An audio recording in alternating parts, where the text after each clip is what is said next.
Hey everyone, guess what? We do not have ugly swag. We have spaced out radio gear that you're going to want to wear. Why? Because no one wants to wear ugly clothing. So head on over to spacedoutradio.com and go shopping today. You'll be glad you did. And it's a great way to support our show. Once you get your gear, send us a picture of you rocking out in your SOR swag. spacedoutradio.com, shop there today, and make yourself look good.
Hey everybody, welcome to Spaced Out Radio, the after hours radio show with me, your host, Mr. Rob G. We're going to have an awesome time tonight. We got Kara Phillips and Rob Johnson from Into the Obscure over on PARAFlixx.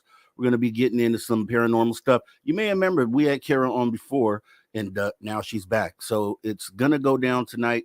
We're going to have a great show for hours 1 and 2. And then hour 3, we're going to bring in our guy with the after hours wrap up, Travis Moostus, and get into some of that Steve Stockton missing persons mysteries. Got a couple great ones for you tonight. It's going to be an awesome show. Let's go ahead and hop in the chat and see who has the medal positions for tonight. Yeah, I think I already know. We got Race Fan with the gold. Looks like Abbott Hoffman with the silver and the Radio Wendigo with the bronze. And let me go ahead and welcome everyone else in here. We got Eternity Eternal stepping in saying hi, Rob G. We have Jessica S coming in the building saying hi, Mr. Rob G. And mods, chatters. Welcome, Kara and Rob. All right. We got Race Fan. Hello, Jessica. We got John Lobbin, creative, saying good evening. Thanks for coming on in, John. You may be new. If you are, please consider hitting that like and subscribe button. We have awesome shows here 7 days a week. We got Queen Peachy Keen D saying, hey, I made it to Colorado. All right, awesome. Glad that you're here with us tonight. We got Miss Catherine Jones here with us as well. We got Daniela saying hello to all. We have Aloha Day, Buenos noches a todo de Mexico. Good evening to everyone from Mexico. Hello, Dave keeps us bilingual and we love it. Appreciate you coming on in. We're going to go ahead and get almost right into this. We're going to go ahead and start the podcast side of this. Welcome, everyone. This is Mr. Rob G in the After Hours Radio Show. For our podcast listeners, tonight we have Kara Phillip and Rob Johnson from Into the Obscure. It's going to be an awesome show tonight. Definitely want to make sure that you stick around for this and don't go anywhere. Don't move. Don't go anywhere. Okay. It's going to be awesome.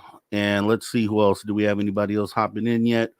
We got any buzzer beaters here? Looking for the buzzer beaters. Don't see anyone. Oh, okay. Yeah, there we go. We got Emperor Penguin stepping in the building saying, Rob G, breath of fresh air. You've done such a great job with the show. Thank you very much. That means a lot. I spent a lot of time trying to get this thing together and get it, to where it's a great presentation, and I think it's there. There's always room to raise the bar, which we do here at Space Out Radio. So don't worry about it. It'll only get better. Area 51, we are live. We're always live right here. All right, we got about 10 seconds here before we go ahead and start the radio stuff. Kick back. Let's get it in.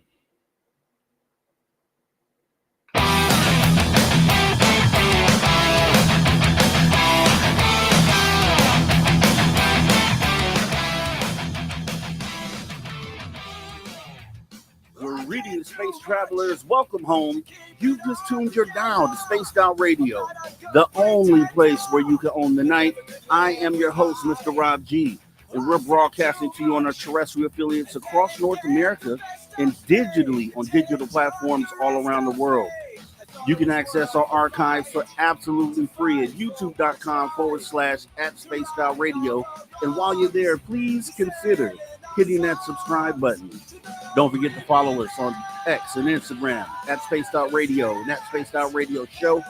Our website is spacedoutradio.com, where the options are endless. You can stay up to date with the SOR Newswire, get some official Spaced Out swag, plus rock out to some Bumblefoot, and so much more. Like I said, we're going to have a great show today. We have Kara Phillip and Rob Johnson joining us from Into the Obscura over on PARAFlixx. Should be an awesome show. Can't wait to get into this. And yeah, we're going to just jump right into the show. So no further delay. Let's go ahead and bring in our guests for the night. Let's just go ahead and do that. We have Kara Phillip and Rob Johnson joining us tonight. Hi, how are you guys? Hi, good. Thanks so much for having us. Had to definitely do this for sure. They loved you first time you were here. And it's about time that we brought you back. And I see that you brought along a new co-host here, Rob Johnson. So congratulations on the gig here, Rob. And I look forward to, I watched your season 1, and it was actually pretty awesome. So I'm looking forward to season 2 and seeing what you guys bring. I can't wait. Okay. Yeah. I'm excited. Rob and I have known each other for years, so it only made sense going into season 2 that, as we kind of had the search for a new co-host, of course it had to be Rob. It makes you feel good, Rob. That means you're doing your job over there, man. So that's I guess that's what it means. I mean, I'm good with it. So let's get into this. So, a lot of people did see the first interview, but let's just go ahead, since we have this new union here, and talk about what brought you into this field. I guess we can start with you, Kara, and then go over to Rob. So I always, probably the abridged version, I've always been into the paranormal. I grew up in a haunted house, probably like a lot of us, but we didn't think anything of it. It was kind of a normal thing. My mom would talk about when I was really little, so I don't remember this. She would hear me talking and hear somebody talking back. And she also never, and I saw this in the last interview too, the wild thing is, I said, you never went in my room, you never did anything, because this is before TVs were in bedrooms. It was nothing. It wasn't, she was hearing Mrs. Bauer talking to me and me talking to Mrs. Bauer. And she just said, I never really thought anything of it. It was never scary, never negative. And, as we talked more about it over the years, she also, has seen and heard things, kind of through her whole life. So I think it's a pretty normal thing in my family, maybe so normal that we don't even talk about it, which is funny. But it is a normal thing at a holiday together to say, oh, was that house haunted? That everybody grew up in. Oh, of course, this is what I saw. It was really just a normal thing growing up. So I never thought that it was interesting, maybe, that people would see ghosts or anything. It was just really normal. And then as I grew up, I learned that it wasn't as typical as I thought. So I stayed, kind of close to the world of it. I lived in West Michigan for a while and, moved away from the Chicago area where it's so present. We, again, grow up with it all around. We have Bachelor's Grove is kind of, known the world over. You go to Bachelor's Grove when you're in high school, and have all these experiences, and you go, to Resurrection Cemetery has Resurrection Mary. I think everywhere has a story similar to Resurrection Mary, but we just grow up with all these ghost stories. So when I moved away for a while, I realized how unusual it was. It really was until then, probably college, that I said, oh, we don't all have these experiences. We don't all think this is normal. And I started, thankfully that's kind of when TV got a little bit more popular. We started seeing it on TV and realizing that this is, kind of a community, a whole area of interest. And I kind of clung to it and, eventually moved back to Chicago and started kind of getting more involved in the community. I more officially did once I started volunteering at a now decommissioned prison nearby, Joliet Correctional Center, and spent years there. And that's where I met Rob. So that's when our story merges, and did the paranormal tours together with him in the lead, and really, stepped more into the community at that point. So what was always kind of a normal thing for me, but never formal, became a little bit more formal then. And then that is awesome. Now. Yeah, that's awesome. And it actually, you bridged it right into Rob, because you met Rob there at the facility, which we did cover in the first episode, and it's a spooky looking place. I think I still have the slides, and we might have to bring those up here on the show. Rob, your story. So what got you into this? How did it all start? What led you to meeting Kara at this spooky prison? Well, Kara's story is kind of similar to mine, is that I can't say I grew up in a haunted house, but I grew up in an area where ghosts were ever present. To give you a little background on me, I saw my first ghost, as we say, when I was about 5 years old after my father passed away. And about 5 days after his funeral, middle of the night, heard someone come in the house, went to the kitchen. My dad is standing there, plain as me or you, smoking a Pall Mall with a Zippo lighter. I could smell the cigarette, smell the lighter, smell his old style. He had an adult pop, and then he vanished, and not realizing at that age that he was deceased. Wow. Funny part about that is that I also grew up with an uncle that was an undertaker who had an old-fashioned funeral home in South Chicago, where the basement was prep. First floor was the parlor area for viewings and funerals and celebrations of life. Third floor was the home. One night, spending the night there, as a little kid does, I got hungry. So I went downstairs to the first floor, knowing that day there was a party. Well, the party was over, and I hear my uncle singing in the basement. So I, myself, and my little teddy bear, Cinnamon in tow, go into the basement, and my uncle is working on a deceased woman, getting her ready for a viewing the next day. I freak out, run upstairs, go to my aunt. Oh my God, there's a naked lady in the basement, She laughs because we're morbid people. Go downstairs with my uncle. He sits me on the other prep table. He gives me a cookie. And if there's ever a cookie involved, I will stay or follow. And he explained things to me. And then after that, being where I lived at in my neighborhood, I lived near where the Richard Speck murders happened. I lived near where Bobby Franks' body was found from the Leopold and Loeb case. I lived by a set of woods where, over the years, people have been found dead by either their own hand or nefarious reasons. And I guess it kind of just, it stuck with me. And over the years, it was not popular when I was a kid. It was not talked about at the dinner table, at family parties. All they ever talked about is what disease this family member had and who's dying of this and who's dying of that. As I got a little bit older, there was at a bookstore a local ghost hunter talking, and he was fascinating to listen to. And I'm thinking, wow, this, there is something with this that other people do it. Decided that night, I was like, well, went up, talked to the gentleman, and he's like, hey, we're going to this famous cemetery in the area called the Gypsy Graveyard. got a great story for another time. We go with him to the cemetery. He pulls out all his equipment, the tech of the time, which is dowsing rods, strings, candles, things of that nature, compasses, flashlights, the bare bones basics. And it was an enjoyable experience, had a great time, started reading more about Harry Price, Arthur Conan Doyle. Always was fascinated with things like That's Incredible, when they would have the so-called ghost hunters on, when they found the little kid in the Texas Toys R Us. Fast forward, 2017, had the opportunity with a friend of mine to photograph and document the rehabilitation of the old Joliet Prison, or the Joliet Correctional Center. We go there. They had a grassroots program going on with volunteers trying to clean up the place the best they could. All of a sudden, this lady right here walked in one day with her husband and their friends. And I remember meeting them for the first time, and they didn't talk to me. And I'm going, okay, that's fine. They were, I think, just in awe, because I learned horror story later, is that they were in awe of the place like I was.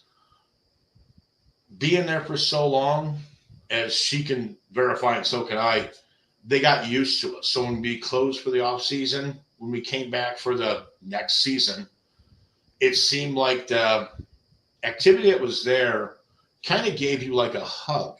It sounds kind of weird, but you felt them welcome you back into the fold. And we got to know them by name and by face and where they stood and what they did. And we started to name them ourselves, and they responded to us. And then all of a sudden, she said to me one day, goes, we were standing in an alley next to the Rock and Roll Museum of Joliet. She goes, you should be the new host for my show with me on the show. I said, okay. And then she gave me a bunch of stuff I had to buy, lights, cameras, and mics. And I'm going, and of course, these headphones that I absolutely despise. And now I'm here. And that's where it all kind of boiled down to, is for me to be here with you guys. That is awesome. Yeah, you do have to gear up if you want to definitely do a great show. So yeah, she's leading you down the right path. I'll let you know. For sure. I hope so. If it's the wrong path, hey, we're going together. I'm good with that. Now, here's the thing. So, in the shows, the new normal is paranormal, and that actually really means something, because it with the phenomena now being more public and everyone taking notice, the paranormal also goes right along with that. So when you now talk about ghost stories and things of that nature, it's not really frowned upon or snickered at as much. The stigma is going away. When you were growing up, though, because you did say, Kara, that it was just normal for you. So how did your friends look at that? Like, how was your peer group? Did they know about it? And then how did they respond to you? See, when I say normal, though, it doesn't mean you talked about it like with your friends. It just means in your family, it was normal enough. So, I was, for better or for worse, grew up Catholic, but Chicago Catholic. So Chicago Catholic, I specify having lived in West Michigan. Chicago Catholic has that connection with New Orleans, where I think spookier, a little spookier, I think, than other areas. Definitely tied into the ritual, going to the cemeteries and, normal. I think it's just a different kind of vibe. So we're just a little spookier. And so when you say stuff, your friends didn't think it was that weird. If you just kind of say, it's not crazy to say you like going to the cemetery. We grow up, though, going to the cemetery, kids in high school, maybe not smoking. I don't know what kids do anymore, but it was normal. You go to cemeteries at night to be bad kids, drinking and smoking. There's fences, they're locked, so it's normal growing up around here to kind of have a little bit closer relationship with cemeteries and, just kind of the other side.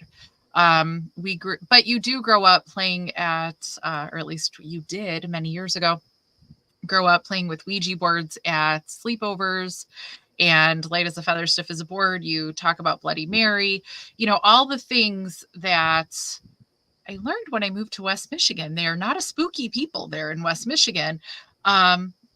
stuff that they never heard about. They don't have fences around their cemeteries. I don't know if anybody knew. I was totally freaked out by that. I was like, I asked people, I was like, how do you keep the teenagers out at night? They look at me like I'm crazy, for asking that. And they're like, what do you mean? Why would teenagers go to a cemetery at night? And honestly, my first response was, why would you not? That's wild that there's not fences around their cemetery. So that's when I learned like that it wasn't normal. So did I talk about like seeing ghosts? I don't know. I think some of my best friends knew about Mrs. Bauer, and I think it wasn't weird. I think they were just like, okay, you see that, I don't think nobody thought it was crazy. So yeah, I guess you do talk a little with your friends, but not like now. Now it's so omnipresent. Then to find like a book about witchcraft or ghosts was so unusual. And it was the special stores that smell, for us, it was Sanctuary Crystals. I'm sure everybody had a store like that growing up. It was the special stores. It was the special groups of people. And, not every kid was going to Bachelor's Grove, at night and taking pictures and talking about ghosts. So, but he was. So it was normal, but still a little different now. I think so. When we say the new normal, I think it's really accepted that people see ghosts, interact with ghosts. And if you don't have those experiences, you want them. I don't come across too many people like other than like my dad that say, well, that's not a thing, and it's not, he just doesn't really believe in another side. It's not that he's saying, ghosts can't be real. He's just like, that's just not, there just isn't another side. I think it's just totally accepted now as just a normal, like maybe that the veil's getting thinner and people want that experience. People want to have that exposure. And I think then, I don't remember that being the case then as much. Yeah, I think you're right. I know I can use myself as an example because there was a time not too long ago, maybe 5 years, 6 years ago, that I was like, I would see these ghost shows that come on TV, and I'd be like, I don't know. But I can say that, we grew up with like images of ghosts as things under a sheet or, things of that nature, just making fun of ghosts. But at this point, I've had an experience with the shadow person that I showed you last show as well. Mm-hmm. And, that stuff really opened it up. It really, when I had that, it hit me like, wow, there's definitely something to this other side. And I went and I told everybody about it, people that I knew that didn't believe in it, or, some atheists, some people who just believe that we don't go anywhere after we pass. And it was like, a paper boy with the front page news just coming out saying, hey, no, there's really something to this. I don't know what it is exactly, but there's something that exists on that other side. What would have been one of the, I guess, prior, Rob, to you going to this prison, what would have been like the most freakiest encounter that you had? Something that made you realize like that, like, hey, this is real. Probably the most freakiest. The good thing about the paranormal for me is I'm an amateur photographer. I have my prints all over my walls. And part of getting to go to these places has always been taking these just wild photographs. Sunrise in an abandoned mental hospital, prison, cemetery, pick your poison. And probably the one that stands out to me most is a place local to me, which is the old Manteno State Mental Hospital, not too far down from my house. Closed in the 80s, and it closed 1984. A friend of mine that I knew from ghost hunting, his name was Andy. One night he called me. Now he's from Michigan. He goes, we should go out to the old mental hospital. I said, sure, let's go. I have no problem breaking the law. Shouldn't do that. I got to say that. Okay. So we went, and I got to say, it was a large scale institution. It was one of the largest in the United States at the time, taken over, of course, by Danvers State Mental Hospital in Danvers, Mass. But it was all ours. I mean, there was still beds, patient records, clothing, toothbrushes, the small things still sitting out. It was in perfect condition. We rambled around all night long. Not soon after that, I had a friend of mine from Wisconsin that were in the paranormal. We said, we got to check the place out. You figure mental illness has got to lead to something on that veil that you are because their mind is not working as ours does, or as normal people's minds work, maybe they are seeing something. Maybe the imaginary friend is real. Maybe when they're talking, when those voices are talking to them, it's actually a real conversation between the deceased. We will never, in my lifetime, I don't think we'll ever know. We're there one night, and I saw three of my friends, three of my teammates basically freeze, pause, and start making guttural noises in the doorway of one of the buildings called the Dix Building. It was named after Dorothea Dix. And they stood there and just made this noise. We took them out of the building. They came back too. They were fine. I was standing in the door with my friend Jennifer, and you hear the PA system, old-fashioned school in the corner, wooden box PA, start crackling. Now, mind you, this place's power was shut off in 1984, and this is roughly 1993 or 4. It turns on. It's midnight, 1 o'clock in the morning. It starts calling a doctor to the ward for a patient that needed a shot of Thorazine, chemical restraint. And she and I both turned, and we saw a woman walking through a thin, green tiled, beautiful hallway at night, disheveled, just walked past us, turned and looked at us. And the thing I could explain from the look was, it was like she looked through me, exactly through me. And it chilled me down to the bone. I was like, okay, this is interesting. Chased after her. She's gone. Things like that. That's one of the ones that was exciting. But another interesting one where actually was pushed out of a building at Danvers State Mental Hospital, Danvers, Mass, before it was turned into condos and all ripped up, out there with friends of mine shooting, up on the 3rd floor. And if you ever wanted to see Danvers, watch the movie Session 9. They showed it before it got destroyed. Stupid movie, but shows the old hospital. Take a picture of early 19th century wood wheelchair, dust all over the floor. Picture looks good. Early morning, snapping shots. It's just myself, my friend I was shooting with was another part of the building. Looking through the viewfinder, the wheelchair seems like it moved. Well, I'm taking a picture. I ignore it. It gets closer and closer. Eventually, it hit me out the window. I went out the window, hit the ground, scared the bejesus out of me. Looking up, see the wheelchair. I think it was my friend. He shoved it. Funny, haha. Run back up, find him.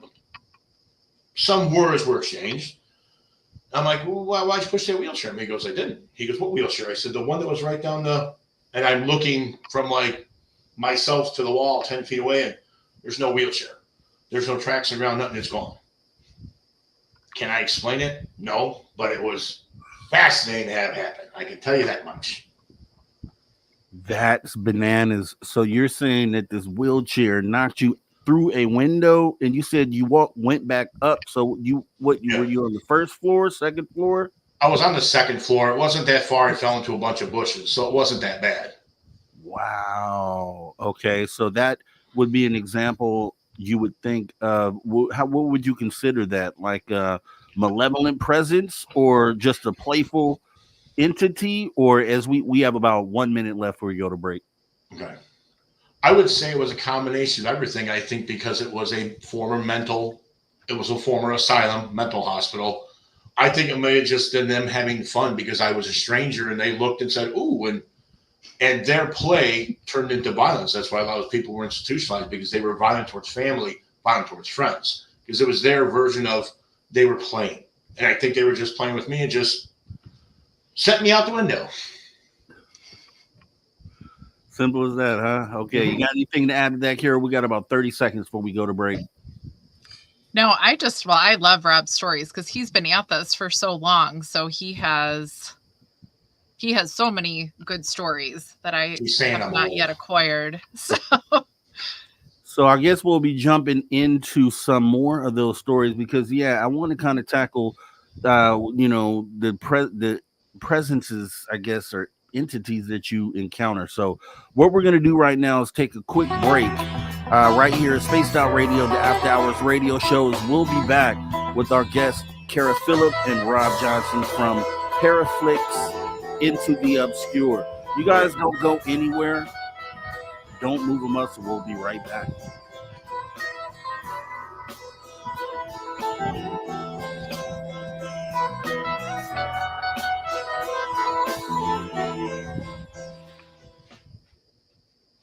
Okay, we're clear. So we have about 5 minutes. If you need to do anything, you can definitely run and do it, and we'll be back in 5 minutes. Okay. Okay. Otherwise, what have you been up to, Kara? How have things been? And at season one, I guess we can talk about this after the break. But how did season one go? How did you feel about it, and where is it going? You think in season two? So, season one, well, so off the air, off the record, just by Paige, former co-host, she's kind of just leaving the paranormal. It's full of not always positive things, which we all know. Yeah. We see a lot of it, and that kind of got to be, more than she wanted to interact with. We all know there's, some paracons you don't go to because certain people be, like just experiences. So, I'm excited to have a co-host that's more excited, to, continue. I'm not excited. I'm not excited at all.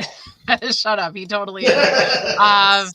That's more excited. And I think the cooler thing is, so Paige and I, we're cool, but Rob and I have just actually been friends, for years now. We talk, at one point, just my husband and I were talking about it.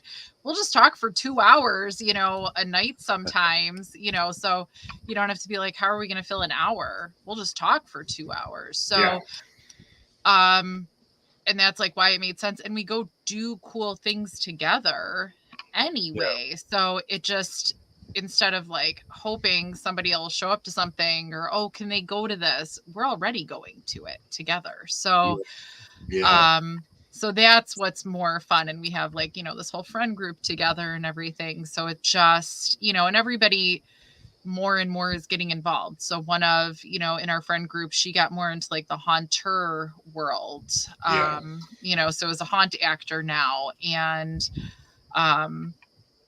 she never thought that would happen, but it's because across the street from the prison is the annex and 13th floor is leasing it. So she still is with the prison. But we could go on that property. Side. That's legal. We could go there because we're banned from the other side.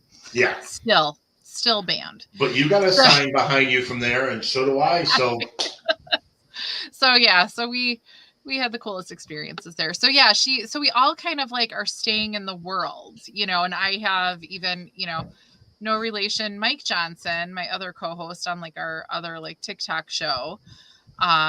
We have the connection that we still are talking about his stories of being a CO at the prison, so we're all involved with each other and the prison and the grounds and like spooky time. So spooky season really is our time. We still all volunteer together at another museum.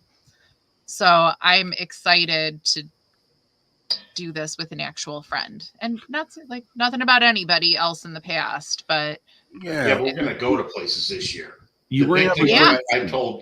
I told her is I said, we got to go. I've been to a lot of these places already. I've been in the field for 30 years or so. Mm-hmm. So I've gone to all the big places, the little places, private investigations, public hunts, big hunts, little hunts across the United States and even into Canada. And you got to experience some of these places. The first time you get to walk into somewhere like, say on the East Coast, Eastern State Penitentiary, that wagon wheel design, you stand and you're like, holy, wow. You're basically like a squirrel chasing nut. I did not know where to go. And it basically ran around for the next 8 hours till they threw me out. Running in circles to see even the smallest paint chip. Oh, wow, look, they use this lock system, this, and they use this type of lumber. And I like that part because that history part, it's like when I brought up that That's Incredible show. I remember as a little kid with the one TV in the house, and there was a Texas Toys R Us, and Toys R Us is now gone, that used to be a farm. Kid got killed chopping wood. They brought in the paraprofessional time, which was like,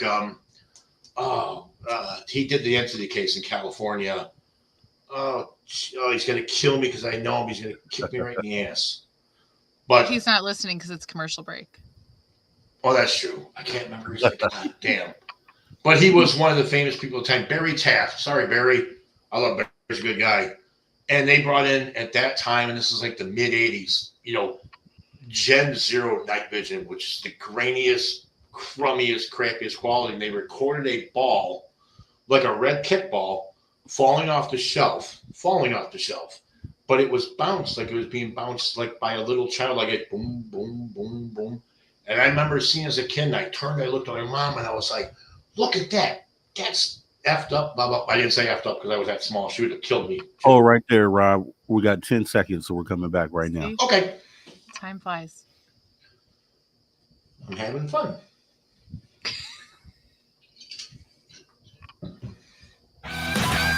All right, everybody, welcome back to Spaced Out Radio After Hour .5. We're halfway through the first hour as we get ready to jump back into the conversation with PARAFlixx and Rob Johnson from PARAFlixx Into the Obscure.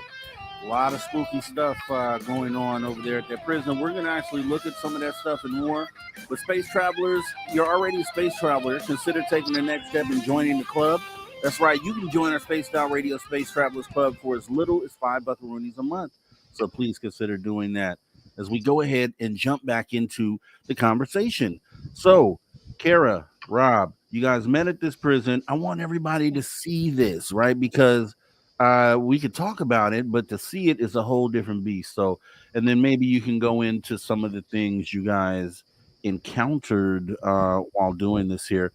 So, yeah, let's start with Rob this time. Rob. Yeah. And I asked Kara this on the last show, and I told her, I said, you know, it's a beautiful building, which we both agreed. But I told her there's nothing about this entrance that tells me to come in. There's nothing about it. Oh, yeah. Well, everything about it. It's, you know what? That's the funny thing is the building itself. Like Cara lived out by it. I did not when I was little, but my family drove past it. It was always, if you screw up, you're going to go to a place like this, and you would hear the inmates behind the wall when it was an active prison, and you're like, whoa. And you'd see them sometimes on the buses, or you'd see them, like I lived in Chicago, you'd see them at the court buildings on trial, and you're just kind of going, you don't want to mess around with them. But then the fascination, when this closed, in the early 90s, it was like, you know, in 2000, actually, I'm sorry, it closed in 2002. I was one of the first idiots to be over there trying to get in. Was successful first. Eventually, as you can see, the damage, which is from all the interesting characters that live in the area and the country, they started vandalizing it. But even when you saw when it was vandalized, you walked in that door that first time, you saw this beautiful iron staircase from the 1850s that you can never remake. You saw the peeling paint, the frescoes on the wall, and you could see what it was. But I saw the beauty in the abandon. It sucked you in.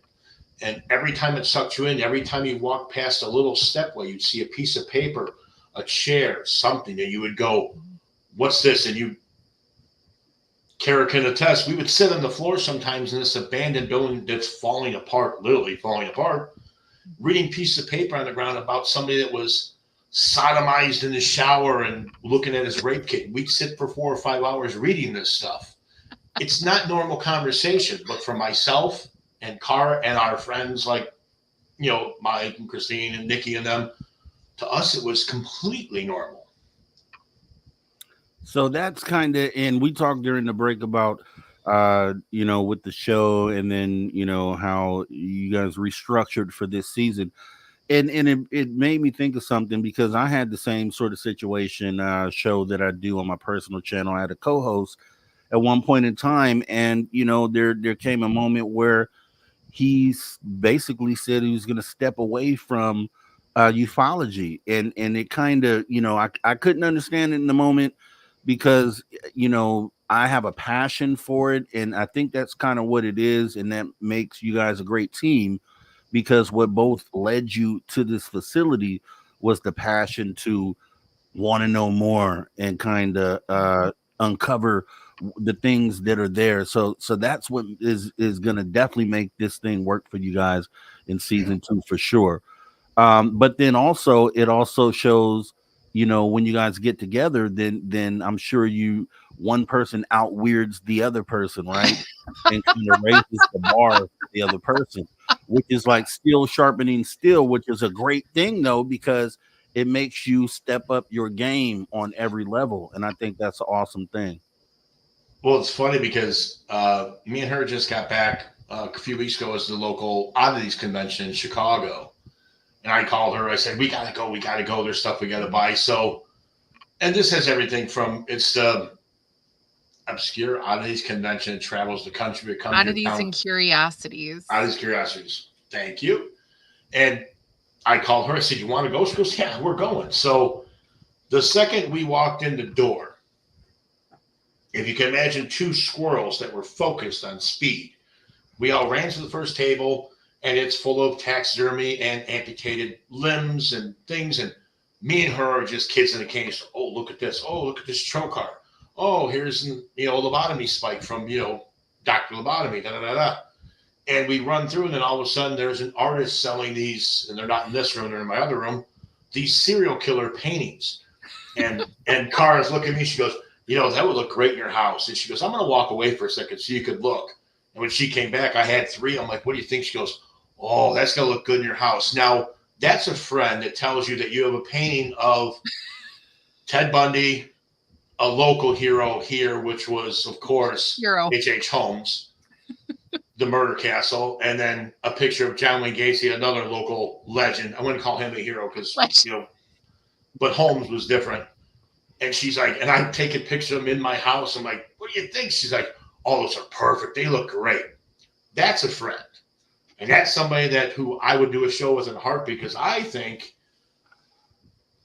we're both like a match and a match, and we're going to start something on fire, and hopefully it's the show and we impress everybody. I hope. Yeah. And I definitely, I want to shift in, I guess we will shift into the actual show here because we have about 17 minutes until our break at the top of the hour. So let's, if you could maybe tell us some things that occurred that you both may have witnessed, or one or the other witnessed while in this prison. I always talk about my guard. I think that's, that's my story. Rob definitely has his, unique stories, but the guard we both experienced for sure. So one thing kind of in my whole paranormal journey, while I always took for granted that I can see, hear, feel, smell, entities, whatever they are, I never really believed it either. To me, it was always like, say on the TV shows, when somebody would say, oh, I feel something, I'd always be like, okay, I wanted way more concrete evidence than somebody feeling it. So no matter what I felt like or thought I saw, I would tell you, oh, I hear them talking or I see them walking, but I would still, to me, something about it wasn't real. And so I would always say at the prison, this very haunted place, I'd be like, well, I still haven't seen anything. But I would also, there were times that I was like, oh, I see them walking, right? And a friend could verify that. So it just wasn't real enough. It wasn't concrete enough. So finally, one night on one of just our paranormal tours, or I should say one day we started with cleaning the prison. That's how this started, to make it, preserve the site and, get it ready to be a site that can be preserved and guests could come to. And so we believe through that we were definitely kind of seen kind of as the inmates. The inmates are the ones that take care of these places, these prisons. They're trustees or tenders, whatever they're called at the individual facility. So who would be cleaning on a normal day 100 years ago? It would be the inmates, not the guards or hired custodians. So eventually enough time of us cleaning, we're seen as kind of the inmates to the residents. We're part of them. So there was always kind of, I think that's why they kind of welcomed us. And they would say, you could feel them saying hello when you came in, you can feel them, and they recognized us as their own. So one day as we're cleaning, I definitely felt somebody watching me. It was really, pretty significant, the feeling. And I was talking about it that day. And then I had the same feeling that night on one of our tours. And I was really just kind of watching the guests, making sure they didn't run off, and get lost in the abandoned prison, because that's what they all want to do. And I finally saw, just kind of stepped out in front of me, a big, massive, like a, not bigger than life, but felt bigger than life. Who I call the guard. Now I affectionately say my guard, because, enough time together, with these entities, you kind of start saying things like that. It was so overwhelming. I was nauseous. I turned around and ran. I run. I can't help it. I involuntarily will run. Like, the spirits cannot just teleport down the hallway or whatever. I'm just using words, but as if they're tied to, a corporeal body that maybe can't run. No, they could catch up to me. I know it, but I still run. So, it was that first night that I saw and really regarded, all right, that's it. I'm seeing things here. I'm seeing ghosts. So, from that point on, we all started to be aware of the guard. We all started to kind of see him. I guess would point out, oh, somebody's up there watching. Yep, sure is. And Rob had experiences with the guard. We would hear, footsteps when we were in segregation. There's like a metal floor above us. You would hear the footsteps up there, always kind of watching the same area. He didn't like Rob. No. As much as he liked me. He would kind of stop him. Rob would feel him stopping him. We had an Estes session once that he was told to leave, and Rob didn't quite leave the gallery, and it said, that the guard said, I know you're not gone yet, keep going. So that's my favorite story. That's my favorite entity. But Rob has some of his own in another building. And so you encountered the same being, Rob, or entity. What was the experience you had? With the guard hated my guts. As Cara said, he did not like me. But my experience one day was and this before Cara started volunteering out there, is when the facility first opened to the public, the people that ran it, they would actually come from their other job, do a tour, and then lock it back up and leave and go back, and they do 2 tours a day. I was taking photographs there one day, and I said, hey, lock me in. When you guys come back, call me. I'll meet you at the front gate. There was only one key for the facility that was allowed to be used. And in the yard, there was an old prison hospital, built 1895 and used up to 2002. I came out of what would have been known as the East Schoolhouse or East Day Room, and there was a man standing behind the locked bars of the hospital. And I'm like, oh, son of a monkey. I was like, unfortunately, at that time, we did leave guests in some of the buildings at times, and they got locked in. We had to get them out. And so I'm looking at this guy, and I'm like, oh, nuts. So I had my camera on a tripod. I put my camera down. I'm like, sir, I'm real sorry. I start walking. This is 12 noon, broad day, Saturday. I start walking closer. He lets go of the bars and starts backing into the building. And I'm like, sir, it's okay. I work here, because I'm not a small man. I'm not what you call skinny. So I had a large presence. I start getting closer to the building. He starts walking farther in. I finally get up to the bars, which are locked, and I have the key, the only key. He's standing in front of the door to what is the x-ray room. Put the key in the lock, never broke eye contact. He ran into the x-ray room, and I'm like, okay, I got him. I opened the door, locked the door behind myself. It's a 4-story building. One set of stairs that was open. The x-ray room has no way out. And I said, I got him. So I go walking up to the x-ray room with my flashlight. All right, Chief, come on, it's time to go. Click, turn my light on. There's nobody in the x-ray room. X-ray room is maybe the size 10 by 10 room. Look on the x-ray table behind the booth. He's not there. And this is a concrete building with concrete floors. You hear very heavy footsteps on the second floor, which was the old psych department. The rule was at that time at that building, nobody was allowed upstairs except for staff. No guests, no people, nothing. Chuck up to the second floor, check the whole second floor, not there. I hear noises. I heard a door slam on the 3rd floor, run up to the 3rd floor, nothing. Hit the 4th floor, nothing. Check all the floors coming all the way down, and in the back of the hallway, there is a fire door with a little glass light in it. I'm standing at that, and as a good person, I look through the glass. He is standing back by the bars at the front of the building. Mind you, he's a 7'1" man, very slender, brown hair, mustache, blue jeans, blue shirt. I saw him, Rob, as he was a real living, breathing person. I 100% thought he was flesh and blood. Wow. By this time, because I chased him through the building, I am pissed. So because there's nobody there, I'm going to kick the living snot out of him. Because I'm like, that's it. I'm like, I'm beating daylight to this guy once I get a hold of him. I cracked the door open slowly. I got my flash on my side. I could see him plain as day because, like I said, it was daylight on the outside where he's standing by the access bars. Pick up my light and go, all right, said a few interesting phrases to him, clicked my light on, and he vanished in front of my eyes. Eventually, we started seeing him more often. I saw him plenty of times. One night doing a paranormal event there with Carr, Nikki, and some other people.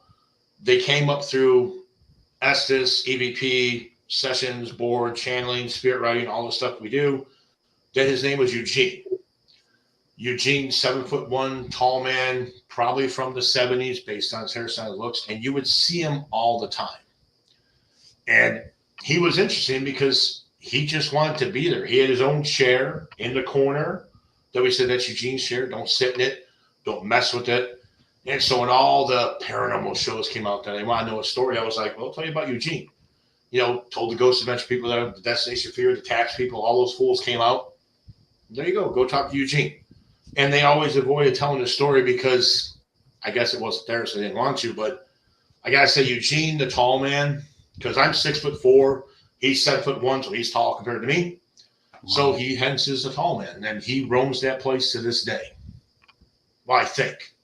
They've been there 2 years. You gotta assume. They probably kicked his ass out too. Pardon my language. They probably kicked him out too, like they did us. So looking at that, right? So he's if you looked at this, just like Kara said, it seemed like he likes her, and then, but it seems like you feel like he hates your guts. So yeah. How does that, so I guess what does that look like? Is that considered? Would you consider it then? Maybe a presence that would not have your best interests at heart, and potentially could cause you harm, or how do you feel about that, or how do you approach that?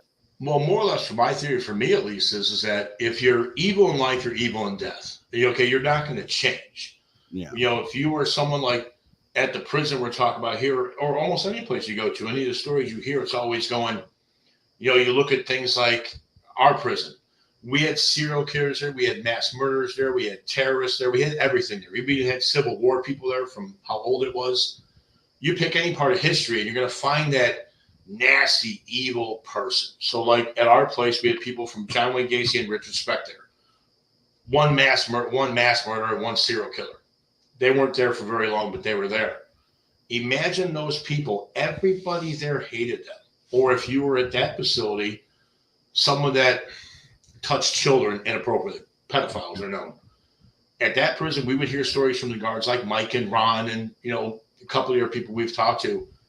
And what those people went through when they went on the inside from the other inmates. Mind you, that prison, that picture you're all looking at, that place housed up to 2,200 people, men at a time. And if you were the one pedophile on that block, everybody wanted to kill you. Everybody wanted to kill you. That's the Eastgate. Oh, I like that picture. Imagine it. You're in a 7x7 room with another man, 24 hours a day on lockdown. Your mind is going to turn on you first. And that's where you would have you would see them slink out of cells and they'd look at you. Because am I an inmate? Am I a threat? Am I a guard? What am I? Now, Carr, on the other hand, I think a few things is that A, she's much kinder than I am, well beyond anything. But I've also said, Cara is, woman is mother. And I think no matter man or woman, everybody gravitates towards the mother. The mother gives life, they give birth, all that. Where men, we're just, walking skin bags. We're pretty much intelligible morons most of the time. So when you think about it, you hear all the weird stuff. We mostly do it all. And women are the ones that pick up, they fix the boo-boos and they do the homework and, everything of that. And they can give life, You as a male only contribute a little bit. You have fun doing it. They contribute a little bit. Where a woman can actually carry and have a child. Right. And that's an unbelievable bond. And I think that's part of why most women that are either into paranormal or are into it, I think they got that extra sense about where that maternal instinct, mother or not, it kicks in for them. So they can be more nurturing, more kind, where men, unfortunately like us, I am not a kind person. I am very gruff. I'm very colorful in my language. And I could walk through this place sometimes and I start making fun of him, calling him all kinds of names and blah, blah, blah. And next thing you know, I get a door slammed on my arm or a rock hits me in the face and I'm just standing there and I'm like, oops, okay, well, I got to stop talking smack now. So, I don't know. Yeah, and so going into this, so we have about 3 minutes left till we take our off-camera break. Here, how do you prepare to before you go into not just this facility but any place that you're going to investigate? Do you do some sort of what do you do to protect yourself? Is I guess what I'm asking. Like, is there any specific thing that you do for protection? Do you say something to yourself before you enter or anything along those lines? So it's funny. So nowadays I work at a jail, a functioning jail. And so that has, and I love this job the most. But it kind of taught me some stuff about myself, because I would have said probably I said even last time we talked, no, I really don't. And I think it's kind of funny when I watch, and funny, not funny, bad funny, but like makes me say, am I doing something wrong? When I watch other people with like their rituals or crystals or, prayers before and after these sites, I think, oh no, what am I doing wrong? I don't even think to do these things. So am I, just being stupid or what is it? But I realized in my experiences, I think some self-reflection on that question, but also now that I work in a jail, my boundaries tend to be so firm. And so, I've learned over the course of my, real life career, not the paranormal, there are just boundaries that I have that people don't cross. And I think the dead don't either. I'm a nurse, long time. I've had colleagues say, well, why don't the doctors, say this or that to you? I don't know, because they know they just shouldn't, I just have such strong boundaries generally in real life that I think that just carries, when it comes to the paranormal, that I don't think anyone's trying to come home with me. I don't even have to tell them don't. We're just not doing it. So I think it's kind of just intrinsic to me as opposed to saying it out loud. So I would say normally, 6 months ago, a year ago, if you asked me, I'd be like, no, I don't do anything. Oh no, I worry about that. Now I kind of appreciate that it's a little bit more intrinsic and I do it without thinking about it. So no ritual, but just part of me now. How about you, Rob? Same question, as we have about 1 minute left till break. Okay, for my opinion on the whole thing with people with the powers of protection, prayers, and all this, I've seen it from many people I've worked with. If it works for you, whatever floats your boat, do it. If you think having a crystal in your pocket or holy water or saying a prayer or praying to your God, deity, belief structure, whatever, if that works for you, do it every time. I'm not going to tell you nothing different. In my opinion, though, personally, considering we don't even understand what a ghost is, most people still don't even understand what religion is, because I'm supposed to believe there's a God, but there can't be a ghost. They can mention Holy Spirit, but it can't be the Holy Ghost. It's this, that, and everything. I'm going, I have things, unfortunately, from these places in my home, everything from pieces of tombstone to jail keys to asylum stuff like straitjackets. Nothing's come home to me yet. I kind of would enjoy if they did. I'd have somebody to talk to in the car. Some of these are long drives, but for me, I think it's just, like Cara said, it's just in me. The way I do it is the way I've always done it. And I'm not going to change until the day it happens. Where, like I always tell people, the day I die, if I get some great epiphany, some great answer, and somebody sits there and says, this is what you did right, this is what you did wrong, yada, yada, yada, I got judged. Cool. I'm going to come back. I'm going to scare the hell out of all my friends. I'm going to terrorize everybody. Hold and have a good time with it. Hold that thought right there, Rob. As we get ready to go into this break, you guys stick around. We got Kara Phillip and Rob Johnson. We're talking paranormal and all sorts of stuff, and I want to get into exactly what you were talking about. So we'll finish that on the other side of the break. You guys don't go anywhere. After Hours with Mr. Rob G on the only place where you can own the night. Spaced Out Radio. Spaced Out. You've tuned your dial to the right frequency.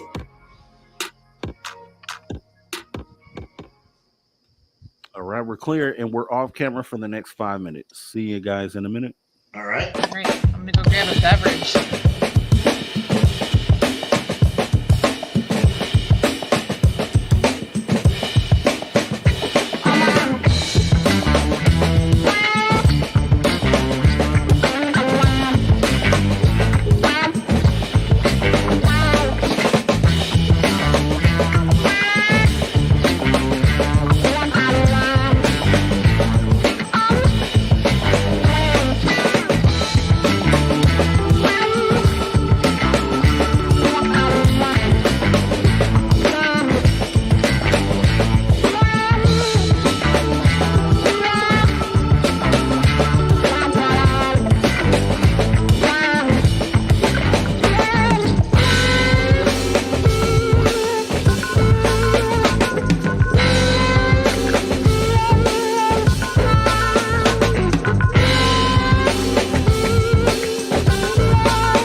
right. everybody, welcome back to Spaced Out Radio after hour number 2, as we are back from our YouTube break, and we are coming back from to radio in about 30 seconds here.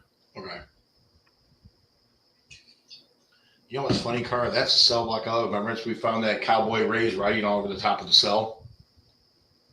Yes. That was the tier. He was down in because what's that, 3 gallery? Because down below is where your doppelganger hang out that one night when we were with, what's the name of the show? That's where you and Nikki saw. Oh, they're right there, Rob. We're coming back. Okay. All right, everybody, welcome back to Spaced Out Radio after hour number 2. As we get back with our guests here, Kara Phillip and Rob Johnson from PARAFlixx, Into the Obscure. Remember, don't forget, you guys can follow us on X and Instagram at Spaced Out Radio, at Spaced Out Radio Show. Our archives as well are completely free. If you missed anything, youtube.com/Spaced Out Radio, where the options are endless. As we jump back into the conversation here, so before we're about to transition in, because I want to know about what you guys have planned for the show this season, but we were kind of getting into, are there any rituals or sayings or anything that you do before you go into a place where you may not know what you're going to encounter? Are you, and you did say you, as in life, you are likely to be that in death as well. So there are definitely some evil things out there.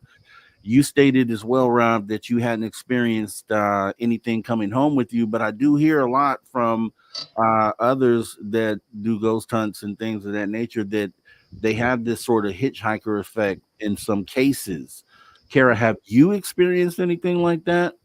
Or No. Something came not home? personally, and I kind of agree with Rob. I don't actually want something to follow me home. I'm putting it out there. I'm not inviting anybody with me, but I think I always have kind of been like, okay, so come on, a little bit just to, because kind of like everybody, I want some good concrete proof. And I, like I said earlier, I was seeing things, hearing things, but to me, it wasn't concrete enough. So I think something that would feel a little bit more, I grew up that people would look back, that Resurrection Mary, they would see, Resurrection Mary in their car then, or they would pick her up, or nothing like that ever happened. So I feel like I always was kind of inviting it almost, but at the same time, my walls were always pretty high. So nothing ever happened. I have, a friend of mine has an attachment. She's out on the East Coast, and that's, speaking of season 2, she'll be on the show. But, for me, no. And that's, nor do I don't actually want something to happen, but I don't like nonsense with living people. So I think I'm just not looking for nonsense with the dead people either. That makes sense. I mean, and that's the thing. And I ask questions like that because I'm on the outside looking in. Yeah, I had a shadow person experience, and truthfully, I've had, as we were talking last time, I had thought of some things where I felt like maybe some phantom touches, where I could have swore something touched me physically and nothing was there. So, that was kind of the extent of my experience, but.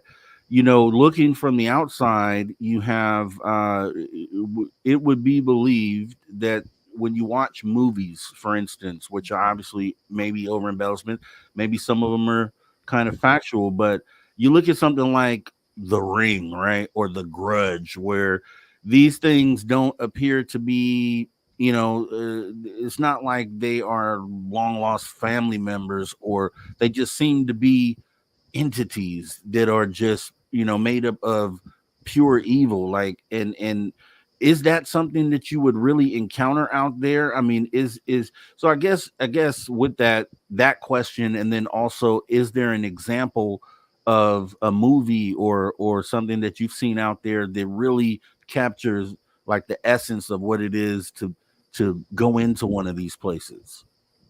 Oh wow. I don't have a movie, but I do have we're kind of alluding to it during the break a little bit with this gallery. There's a gallery that was always locked. It was kind of deliberately left preserved in its state of decay and beautiful. I mean, That's beautiful. Rob and I appreciate this, decay, decay vibe, decay chic. So some galleries we cleaned up when we were there, and some galleries we didn't. And so one gallery we did not clean up. It was actually always locked on both sides. So just for looking only. And it's, all the galleries look very similar to this picture.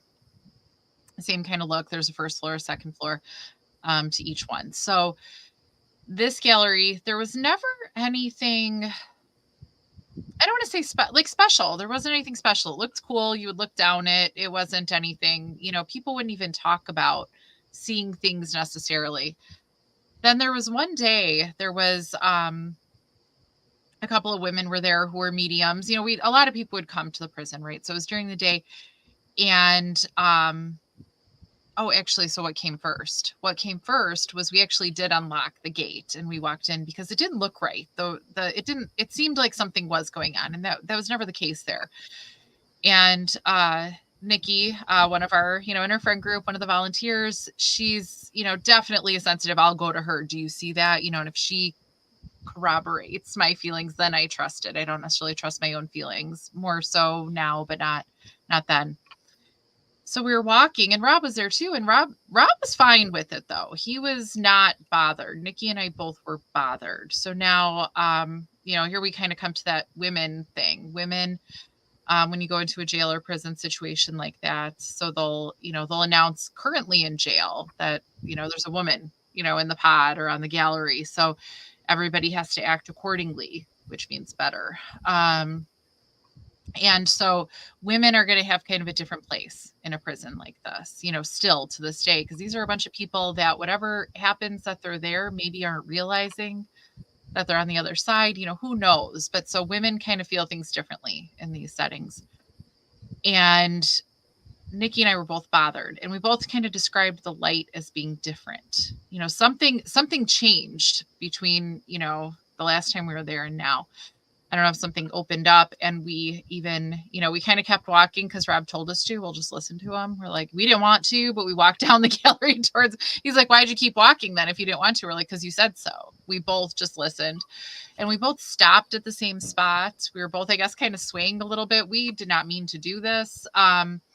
Something shifted in this space. So a space that I never thought had anything particularly negative, even though it was full. It was a maximum security. It was full of people convicted of some pretty heinous crimes. Never felt like anything was negative until, more, a little closer to when we were no longer there. And interestingly, we thought it was creepy. We didn't like it. We said, we are not going back there. Henceforth, we would just kind of boogie past it. We would walk real fast. We did not want to we didn't like it in that spot.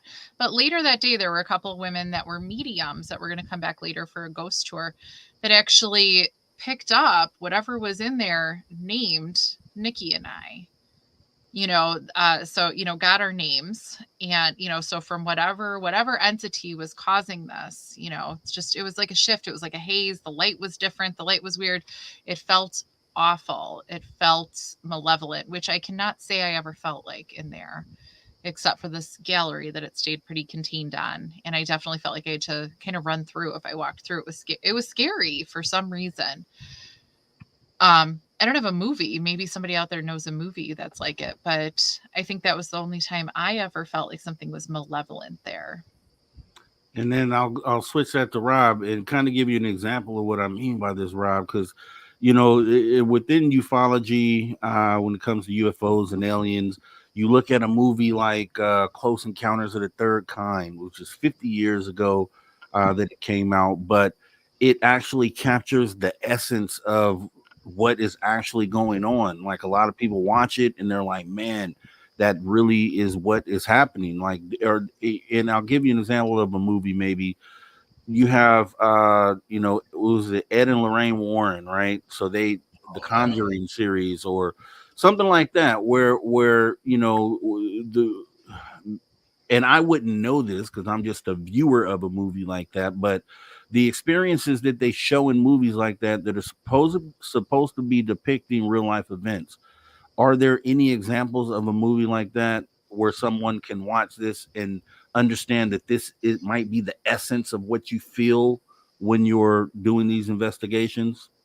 Well, the first and foremost, when Ed and Lorraine Warren, met both those people later on in their life, they were very interesting to meet, but their claim to fame, of course, was the Amityville Horror with the Lutz family and DeFeo family. And yes, at High Hopes in Amityville, New York, did Ronnie DeFeo not shoot his entire family? Yes. He's still incarcerated state in New Jersey of capital murder of, I believe he shot 6 people. Lutz family moves in. They supposedly there 3 days, walls full of blood, all the things they said happened. The Warrens came in, the book got wrote, they made the movie. I got to say, the Amityville for a movie when I was a kid, like you said about Close Encounters, and I'm 52. I saw Close Encounters at 2 years old and don't remember it, but parents took me to drive to. Cool movie, by the way. But I think one of the ones I think of the most is there was a movie with, I'm trying to think. I know Donald Sutherland was in it. I think Sissy Spacek. It was based on the Bell Witch Cave in Adams, Tennessee, the Bell Witch story. If you've never heard of the Bell Witch, it's known to be in the paranormal circles one of the only known hauntings that was listed as a cause of death of one of the Bell family with the witch, and I think her name was Kate. And it's a place you can go see. So if you're ever in Tennessee, definitely go see the Bell Witch Cave. That's a movie that I remember. It's from recent times, probably within the last 10 years, maybe 15 years. That kind of ties into it a little bit. But everything else, as in when it comes to movies, they have to make it interesting for the audience. Because if you ever on a real ghost hunt, like when I first started, did private people's homes. And interesting things about that is you would tell them to act normal. Excuse me. Unfortunately, acting normal for most people, as Carr has heard many of these stories, they tend to act a little too normal when you're in their home, and you can put 2 and 2 together on the things they would do when you were there.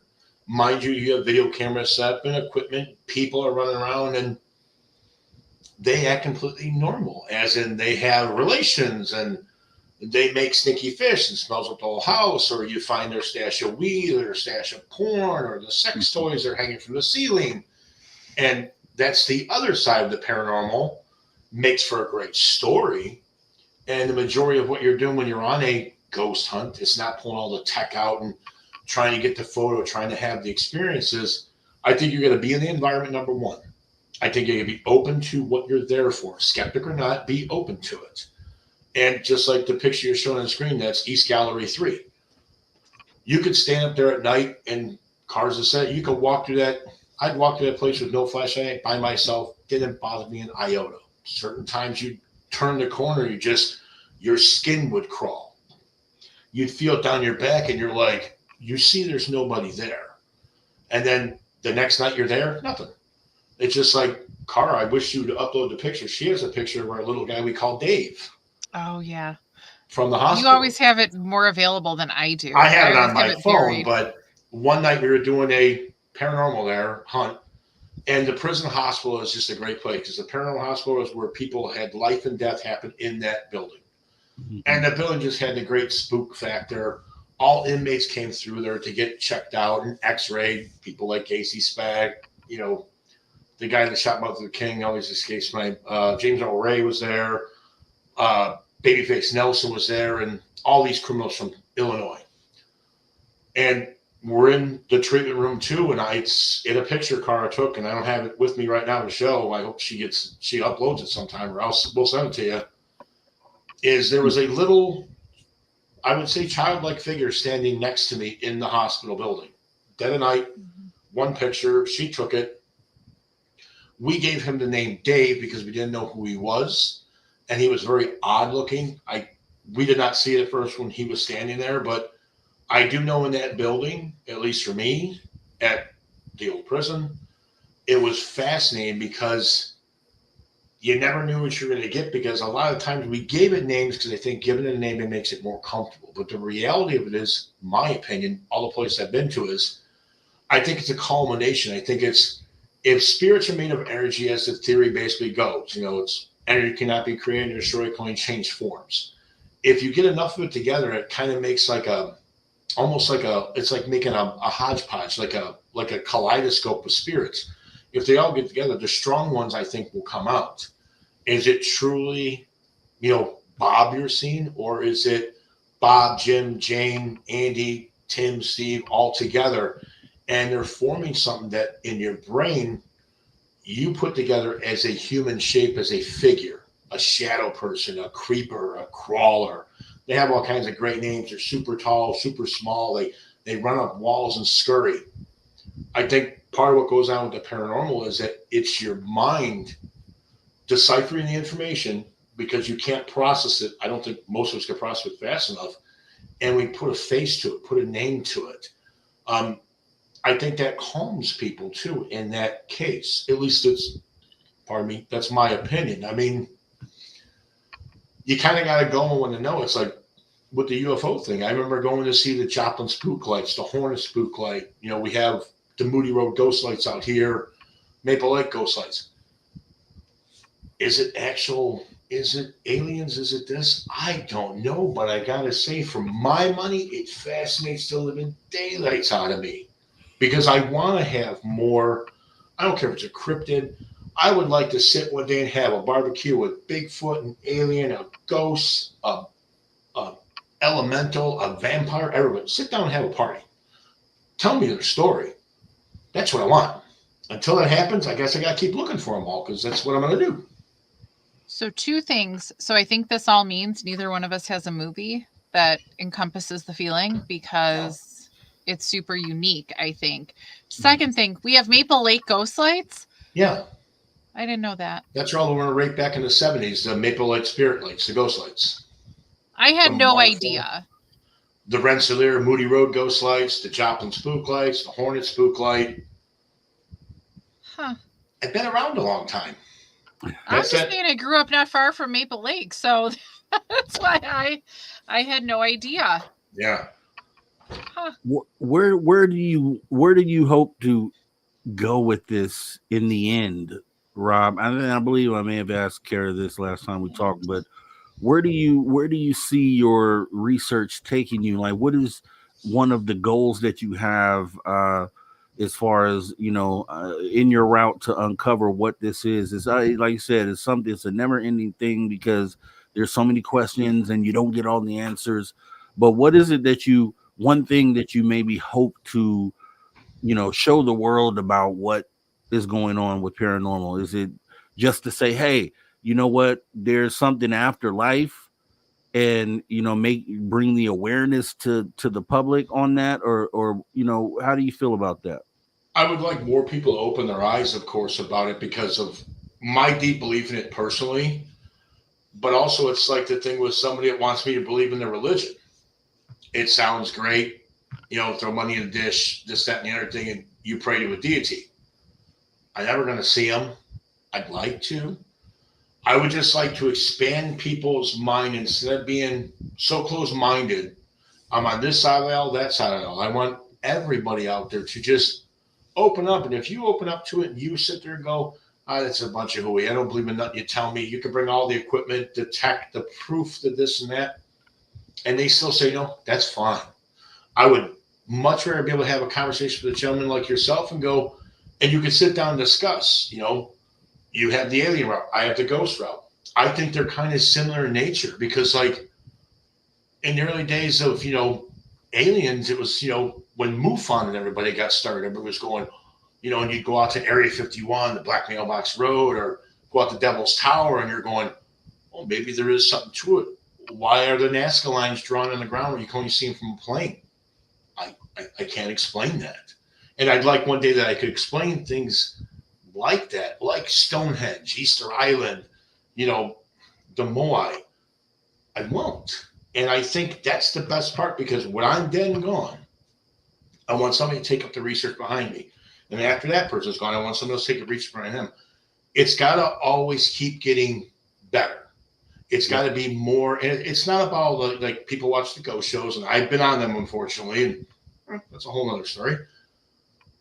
I'd rather people have their own experience, 100% legitimate. If you believe in cryptids, elementals, vampires, witches, werewolves, ghosts, aliens, whatever you want, believe in it strong, but don't change your beliefs and stay on the path. Always stay on the path to find out the next answer.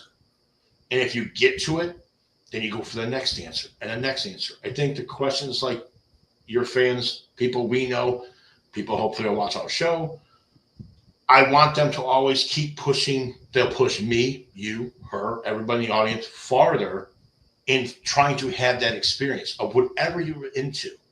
If you want to have nothing, knock yourself out. If you want to have something, you got to look for it. You got to follow the path. Just keep going and don't stop. That's my thing.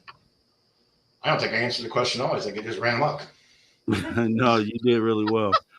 And I just want to bring this thing up because in kind of merging UFOs into what is coined paranormal, but there was Lou Elizondo, who's recently released a book, Imminent. He's on a media tour right now, and I was watching an interview where he said, may have been Joe Rogan interview, where he said, paraphrasing, that paranormal is essentially anything under that umbrella that isn't considered normal yet, right? Which could just bridge into everything we don't understand about this world, which goes to aliens, ghosts, cryptids, just covers the whole gamut, right? So everything.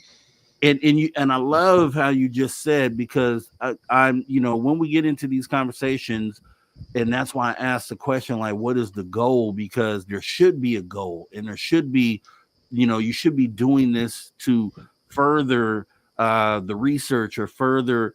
And you said it beautifully that, you're going to do what you can while you're here and then pass that on to someone else.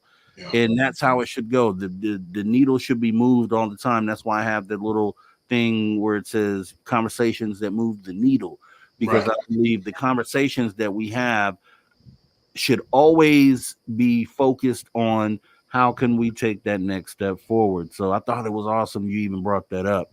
We don't want to forget history neither, Rob. When you think about it, the first people that were in the world, they saw things, experienced things that we would never understand.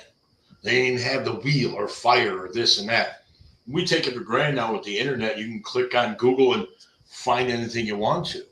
And unfortunately, most of the stuff you read on the internet, especially when it comes down to, at least for me, the paranormal stuff, like the paranormal shows, I was on a bunch of them. Met Zach and Aaron and all the guys from Destiny Spirit and Attached People. And then there's all this controversy and blah, blah, blah. Listen, enjoy it while you can. They get paid to do it.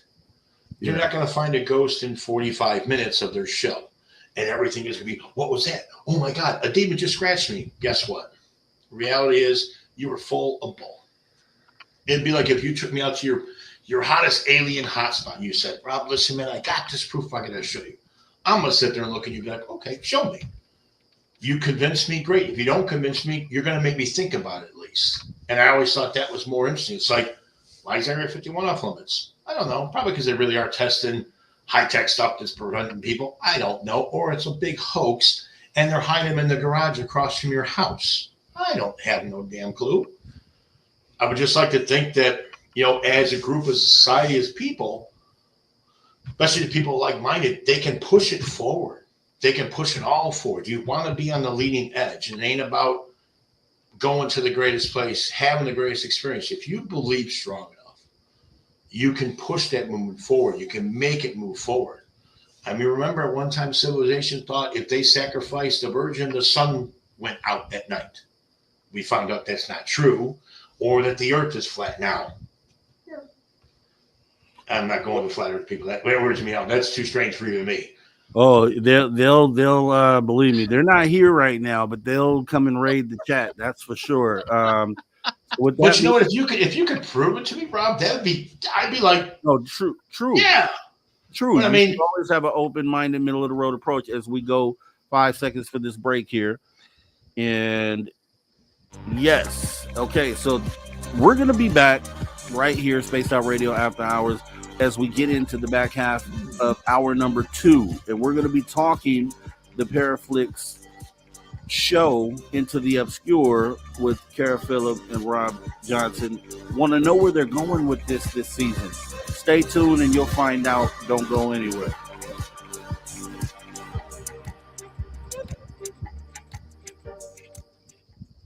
All right, and we're clear.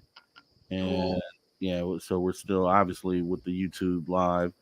But I'll bring up the graphic. I just want to have that up That's a here. good graphic. I like that. That is good. Yeah. Yeah, I had to do some chop suey and put it together. That's Yeah. cool. All right, I just forwarded you because I couldn't find it, but Rob, Oh. see, I always said Rob always finds it. Dave in the hospital. Little Dave. Oh, okay. You say you sent that to me? I just sent it on Messenger. Oh, okay. Let me try to bring that up here.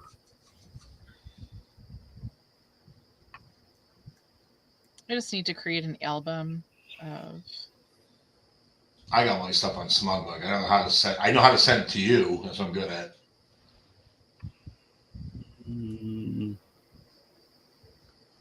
Okay. I just made an album, and it will probably live alone in that album. Dave. I called it Ghosts. Save that. I call him Dave. Inventive. Does it do 60 70s? God, I did a house one time where somebody said they saw Jimi Hendrix in their attic. I remember that house. Oh, That's a house in Ohio where they had all crosses painted all over it. They had 3 fridges, all with locks. They made moonshine. The cousin got out of the mental hospital for the weekend. There was that house I told you about where the cats followed us through the field all night long for like 5 hours. I had a herd of cats. Meow, meow, meow. so why would Jimi Hendrix be in their house? Because these people did a lot of drugs in this house. They were Yeah. growing weed and smoking crystal meth, and they were way out there, right? They were batshit crazy. Yeah. But they were interesting. Well, sure. That was a family that had sex on camera in front of us while we were investigating their home. They were recorded downstairs, and I had the night watch them. I wake up the leader, Jim. I'm like, hey, Jim. Wow. Yeah. That's it. But see, Rob, that's the thing. The private thing, which some of these stories are a little too blue for you on YouTube. It's like, I had a house one time where I walked into their bedroom and they had no power because the gentleman owned it was some 16-year-old whiz with electronics. He was a moron. Called them Patches. And he had literally a shelf full of suction cup sex toys that when you walked through them, they smacked you on the shoulder. So imagine you are on a ghost hunt. These people are telling you all about what's going on in the house. And you have a rubber dong slapping you in the side of the shoulder in the dark. You turn on your light and you're going, oh, son of a bitch, really? And it's Wow. you're like, but you tell the people to be normal in their home. That's why I don't do private homes no more because they do some weird stuff at home. That's an aspect I didn't consider. You're right. I mean, you would think someone would have enough sense to, but if it's their normal, then yeah, you could expect. But then you think about the danger aspect. I was on investigations where you started to get that feeling. I luckily carry a firearm, and I'm not, like I said, I'm not a small guy. And you're going, dude, we're probably going to get murdered here because these people are fucked up. And there's times I had my gun out of the holster, and I'm on the trigger, and I'm going. This guy comes to me, I'm putting tube in his head, and we're leaving. You get things like that, unfortunately. Yeah. But it makes it so much fun, though, dude. It really does. It's fucking great. You make a lot of sense, though. Yeah, I mean that would be one reason I would not want to probably do private.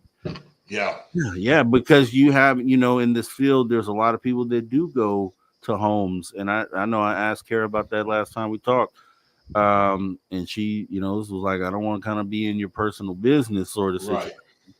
And that makes a lot of sense, man. But I guarantee you see it in your community with the alien community. I know a few of them. I used to party with some of the founders of MUFON, great guys. Mm-hmm. And you're just going, wow. And you met another class of person on the same level as you with ghosts, but they had the other value. And you're going, and we just sat there for hours. You're going, this is fascinating. I'm like, I never put 2 and 2 together because I never thought space is basically unmeasurable. I can only prove I can see stars at night, but they're millions of light years away. Yeah, there's other things out there. I know where they are. Exactly. I don't believe some of the weird stories, but like, I forgot the book I read was like the Communion, I think it was the book with like where I first heard it burn the graves. Yeah. And I remember reading this kid and I was going, holy, like I remember seeing Star Wars when I was at the show and I flipped my shit and I'm going, oh my God, you know, it changed my life. So did seeing Texas Chainsaw Massacre, another movie, but that's a movie based on real serial killers. So that's different. That's what I tell people though, is we got about 30 seconds before we come back. That's what I tell people, that when you think about space being infinite and we're sitting on this rock and we're going thousands of miles around the sun, traveling through space, like to realize that and to know also that dinosaurs walked on this planet, 60-foot lizards, then it just makes me feel some kind of way when someone steps up and says something can't be possible or true, right? And that's kind of where I start. But as we get ready to come back right here, right, everybody, welcome back.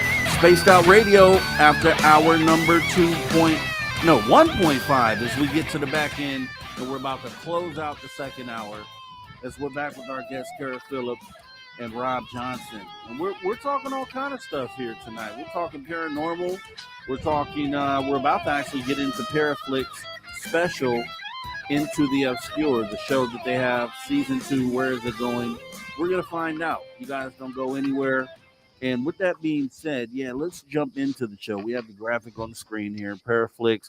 And if you want to go ahead and kind of let everybody know what PARAFlixx is and, you know, where they can find it, and then we'll talk about the show.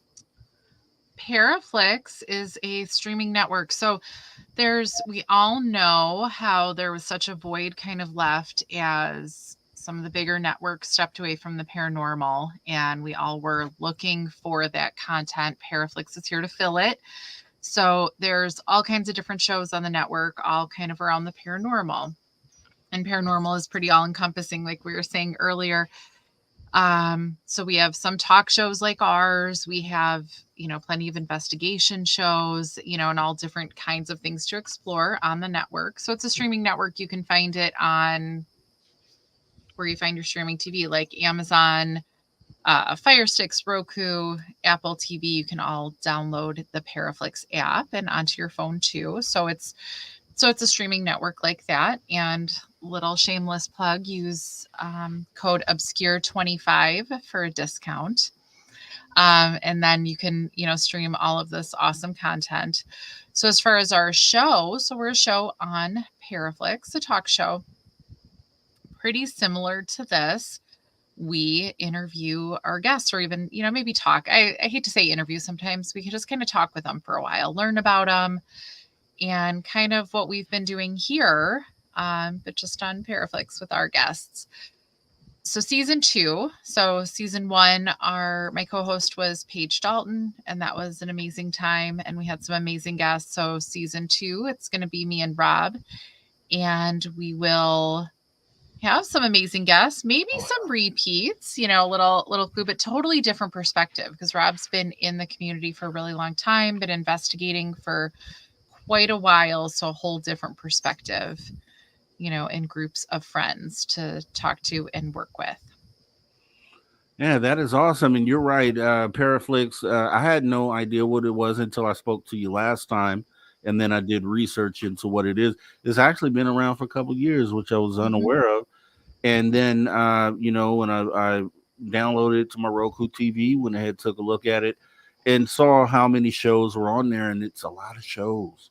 And it just felt like a place where someone who is into the paranormal or just into that whole realm would really have a great time there. And you guys can, I believe, in most of the shows that are there, episode 1 is totally free. So you guys can go watch episode 1 of the shows that are on there, and then see if you want to go ahead and sign up. But I would recommend it. It's actually pretty well put together. And what do you guys plan on doing in season 2? Like, do you have any plans, blueprints laid out for where you want to go this season? I know we'd like to go somewhere on location.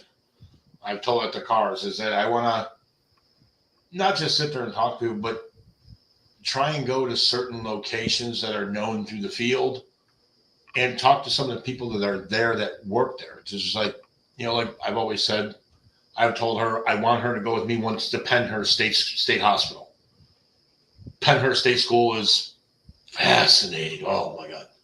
Or Mansfield Reformatory or Eastern State Penn or, the Whaley House or, Suff Hill. I want to do stuff like that. We even want to try and do things that remote, like take people out to the famous Bachelor's Grove or Resurrection Mary or some of the local haunts for us. I think that would make it different than just the normal format, I guess, because this format's as alien to me as anything. I don't know what I'm doing.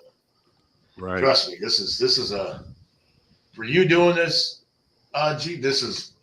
You got a bad setup. I can see it. I'm like, I'm still figuring it out. Yeah. Oh, it took time though. It took evolution, It does. raising the bar, evolving.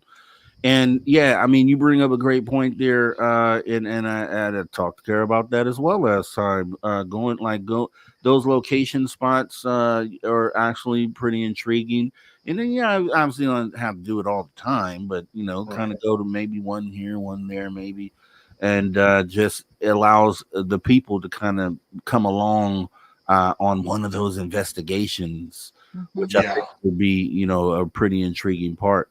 So, I mean, yeah, with plans like that, I'm definitely looking forward to seeing what it is that you guys do. So, with that being said, are there other ventures that you guys have planned with PARAFlixx? Because I thought I saw you on a different show on that channel as well. Are you doing more than one show there? So I have one show on PARAFlixx.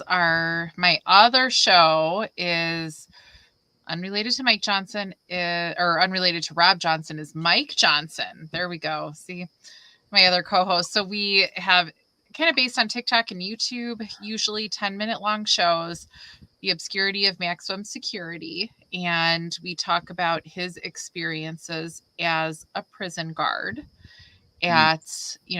so part of when we were all at the prison still, he would be one of the hosts of the guard tours, and they would talk about their experiences. And I think it's so fascinating, and maybe this brings in, especially my experience now working in the jail. In the 80s, is when, 80s, 90s, is when he worked there as a guard. It was completely different to work in a carceral setting, than it is now. They didn't have the cameras. They didn't have master control watching and popping doors. It was a totally different experience. And here is a maximum security prison, like in this castle. So totally different experience from, what anybody's experiencing now. So he was doing these guard tours, and then we all were fired and banned from the facility by the museum. And those stories need to be told. That's living history that needs to be preserved. So we tell his story. He gets to tell his stories. I like to say every week, but sometimes I'm not on top of editing, I will admit, and we're not necessarily every week. But so that's my other show, so really it all centers around in a recent episode, we kind of talked a little bit about the paranormal. Usually we don't on our show. But I don't think you can talk about that place for too long without dipping into your toes into the paranormal experiences you have there. And so that's the other show. So it's not on PARAFlixx, but it's kind of part of our umbrella. Well, that is awesome. Yeah, I definitely wanted to make sure that we got the word out there, because when I went there and I took a look at what was going on there, I was like, yeah, this is well put together over here. And it's just a lot of content. It's like a Netflix almost. With a bunch of different shows. So I definitely recommend people go and check it out.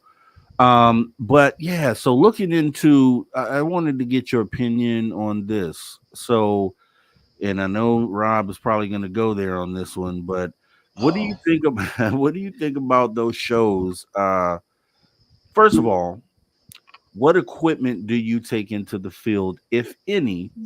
And then how do you feel about some of those shows that break out and bust out all this equipment?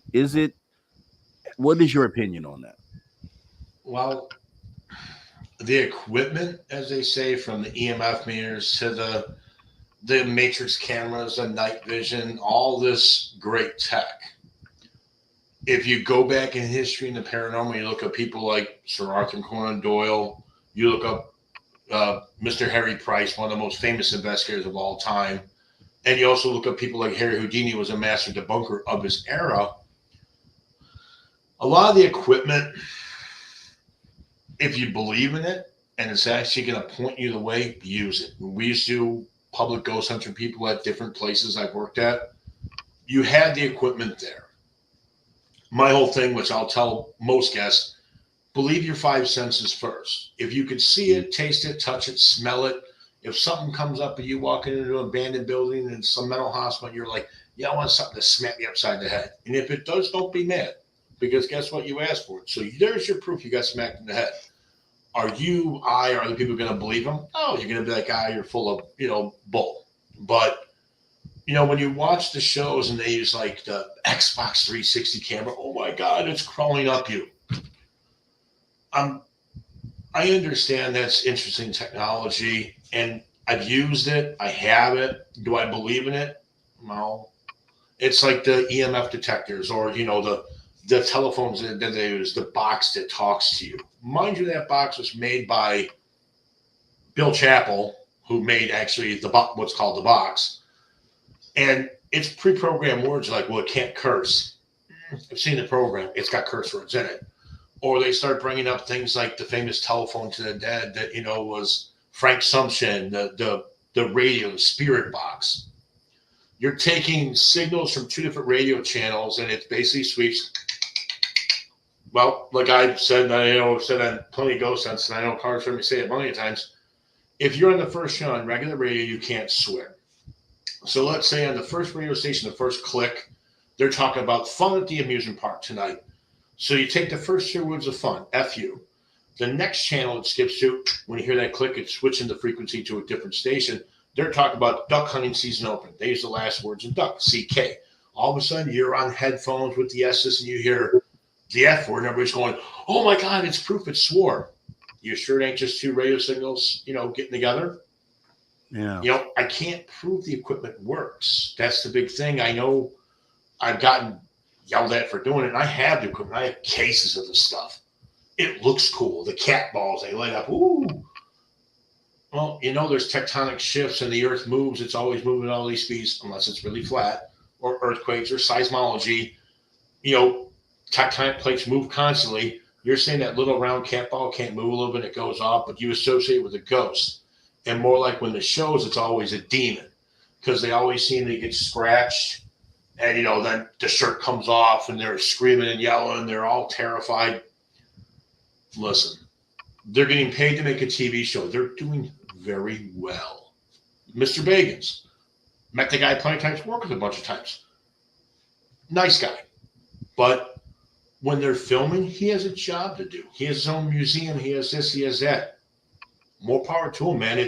I think for a lot of people in the field, when it comes to the shows, especially with all the tech they got, because they get the latest and greatest, they're jealous. I think it comes down to jealousy, because the average paranormal investigator can't afford to buy a $700 air ion counter. They can't afford to buy Gen 4 night vision at $10,000.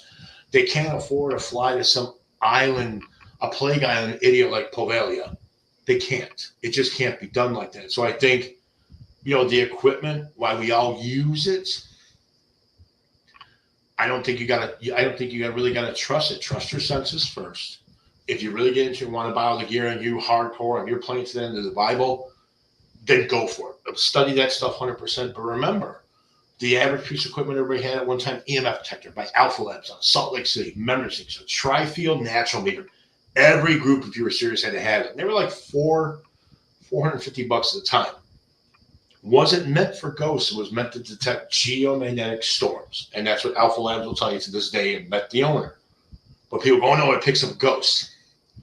It can also pick up your cell phone. It can pick up a pacemaker. It can pick up, any electronic signal that's, let's face it, we got electronic pollution everywhere. Is there ghosts everywhere, or is it just pollution everywhere with electronics? So, believe what you want to. If you're a fan of the shows, great, watch the shows.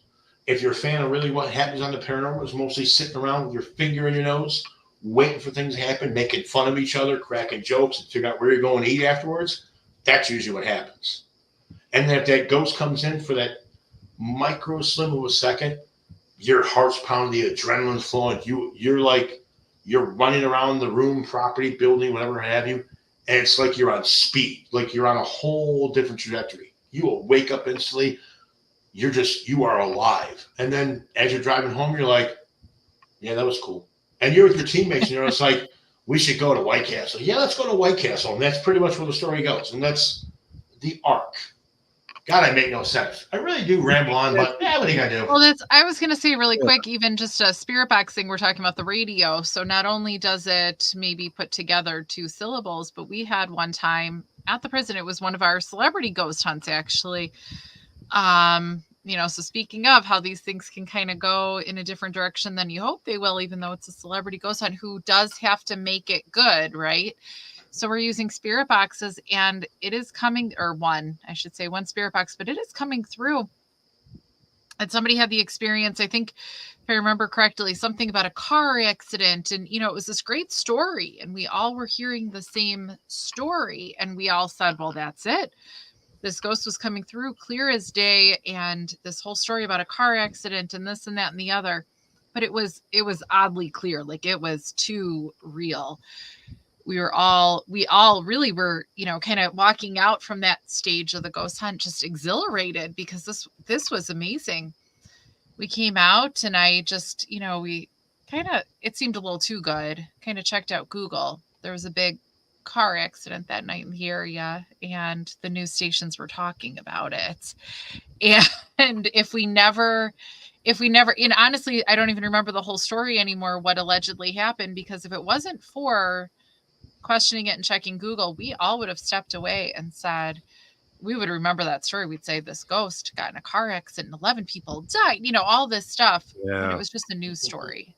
So you do have to watch out and, kind of, maybe very intentionally second guess some of this stuff, because. That's great. No, you guys are both great for that. And for realizing that, because yeah, you're right. Most people would have just ran with the story and not looked any further to find out that, yeah, there was this crash and that's what they were talking about. Had nothing to do with this, but somebody who, and that's kind of where I say there's a group within the community of just believers who just want to just believe. And then there's ones that are open-minded and will kind of process information, which is obviously where you guys fall. And I think that's awesome because a lot of there's people out there who might be offended by what you just said. You know what I mean? And it's just really calling people out for, doing or not maybe taking all the necessary steps to validate or vet the information that they're collecting. And it's so important to do that if your intention is to move this thing forward, and you have to do that, right? So it's really cool that you voice that perspective. And I want to say something on what Rob just said about tuning into your senses, your own God-given senses, which I believe answers a lot of questions about the things we're trying to find out. Just using your senses, and one of the senses is common sense and logic. And I think that is really one thing that kind of gets us through and answers the questions. So just wanted to say that's pretty awesome, as we have about 5 minutes left before we have to say goodbye to you guys, which is already time gone too quick. So I would like to get you guys to talk about some things that you want everyone to know. Uh-oh. Well, okay.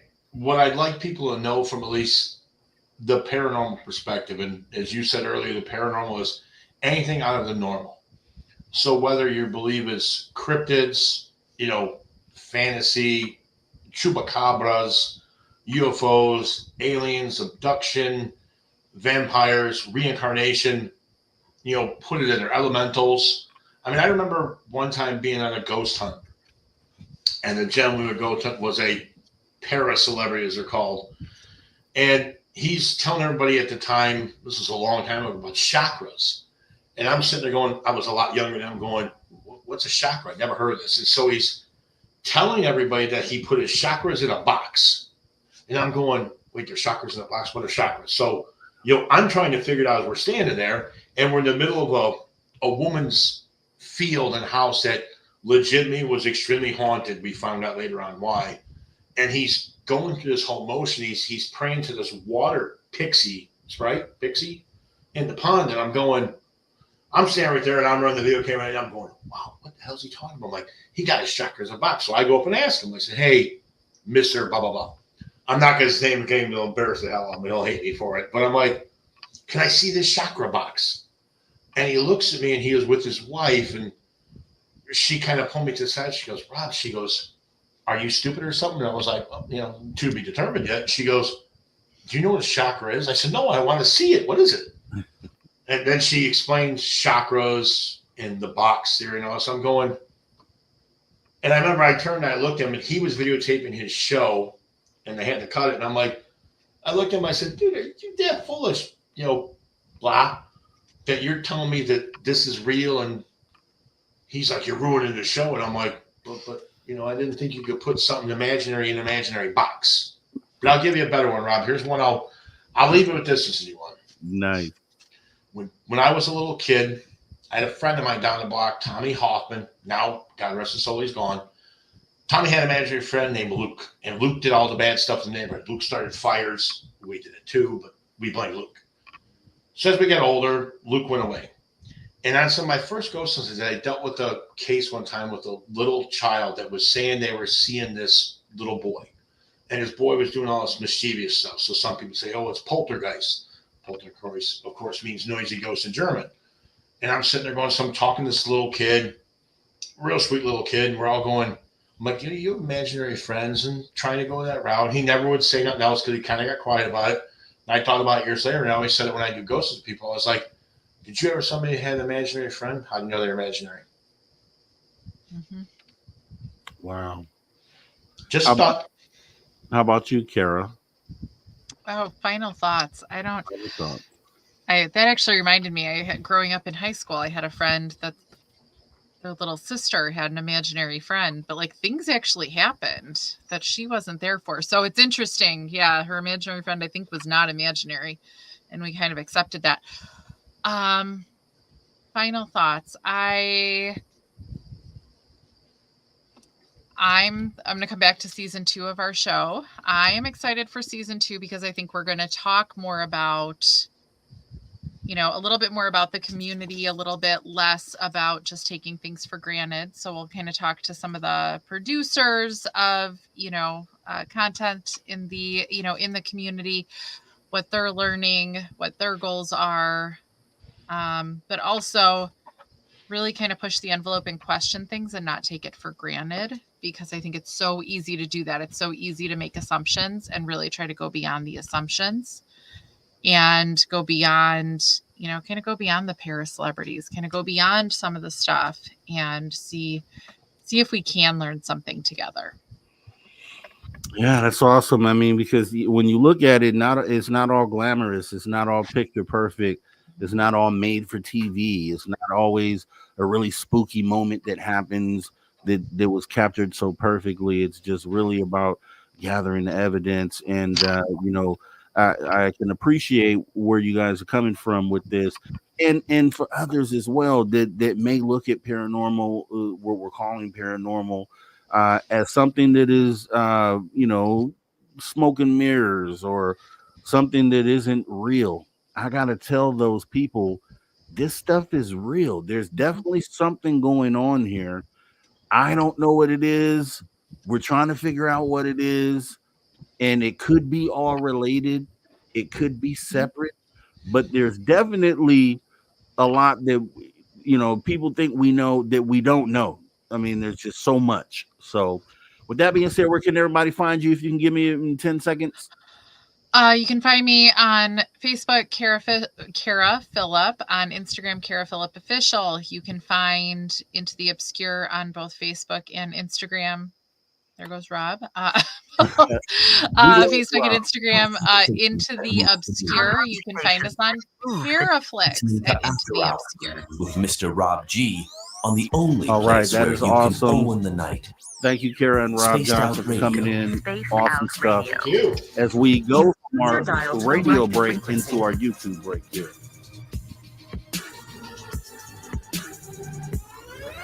All right. Thank you guys for coming. I got to Thank run a you. commercial. We're going to do this again soon. You guys take Oh, care. thanks for having us, man. Right I on. enjoyed it, man. It's Thank great. you. All right. Thanks. All right. See you tomorrow.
Welcome back, everybody, to Spaced Out Radio after hour number 3. Definitely just want to thank our guests, Kara and Rob, for an awesome show tonight. Hours 1 and 2. If you missed it, you can hit the archives absolutely free.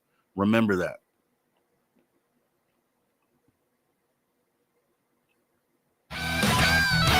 All right, everybody, welcome back to Spaced Out Radio after hour number 3. The home stretch. The end is nigh. We want to definitely thank our guests tonight, Kara Phillip and Rob Johnson. Awesome conversation about the paranormal and being real about how we can move this thing forward. That's what I love. With that being said, don't forget to follow us on Twitter or X and Instagram at Spaced Out Radio, at Spaced Out Radio Show. Yes, we're going to jump right into hour number 3. As you can see on the screen, we're going to be doing things a little differently. I mean, we have our guy tonight, our Saturday guy. You know who he is, and this is how we're gonna do it. So we're gonna call it the After Hours Wrap Up. All right, it's gonna be the After Hours Wrap Up, and I'm gonna go ahead and play the music that we have for our hour 3 guy here. If I can go ahead and bring that up, it's gonna be none other than our guy. Come here, I'm gonna eat you. Travis Get Moostos. in my belly. Get down in the north! He doesn't have north! Go it, go it! Wolfman's got north! Yo. You're a monster!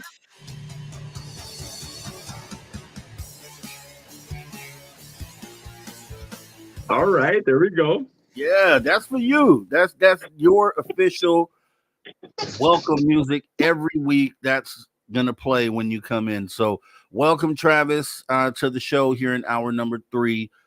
We had a great guest. We had great guests that just came off here, Kara Phillip and Rob Johnson from Into the Obscure. And yeah, you know, in this wrap-up session, we're gonna go ahead and kind of talk about some of the things. I don't know, did you get to catch it? And you know, what were some of your thoughts maybe on some of the conversation that was being had here? Yeah, I listened to a little bit of the conversation here and there while I was at work.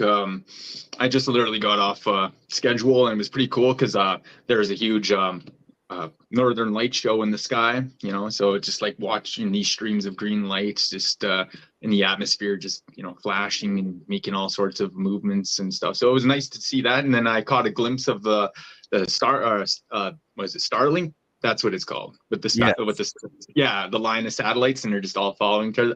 You know, personally, I liked it. I enjoyed it. I was happy about it when I saw it because, you know, I like to see our technology around our planet. You know what I mean? Like I like that. I still have yet to see Starlink. That's something I want to see. I'm going to try to make it a thing. I'm going to try to, I guess, I mean, with it being up there, you know, and so many of them, you should be able to go online and find out when they're going overhead, like the space station, I would think. And if so, I want to actually see that. There's been so many people who have seen it and thought that those were UFOs. And, you know, there's so many cases, but I've never seen Starlink yet. And I definitely want to see it. That's the thing. So that's awesome. Yeah. No, and just kind of to brief you, I mean, we were just talking about Paranormal, right? Because they met at a prison that is supposedly haunted. And you know, what is your opinion on the paranormal? Like, what experience do you have with the paranormal? What is your view on, you know, entities or beings or whatever you might call these things, apparitions that are on that other side? I know you probably have something deep to say about that, especially with the whole native aspect and what the theory is on that. So let's hear it.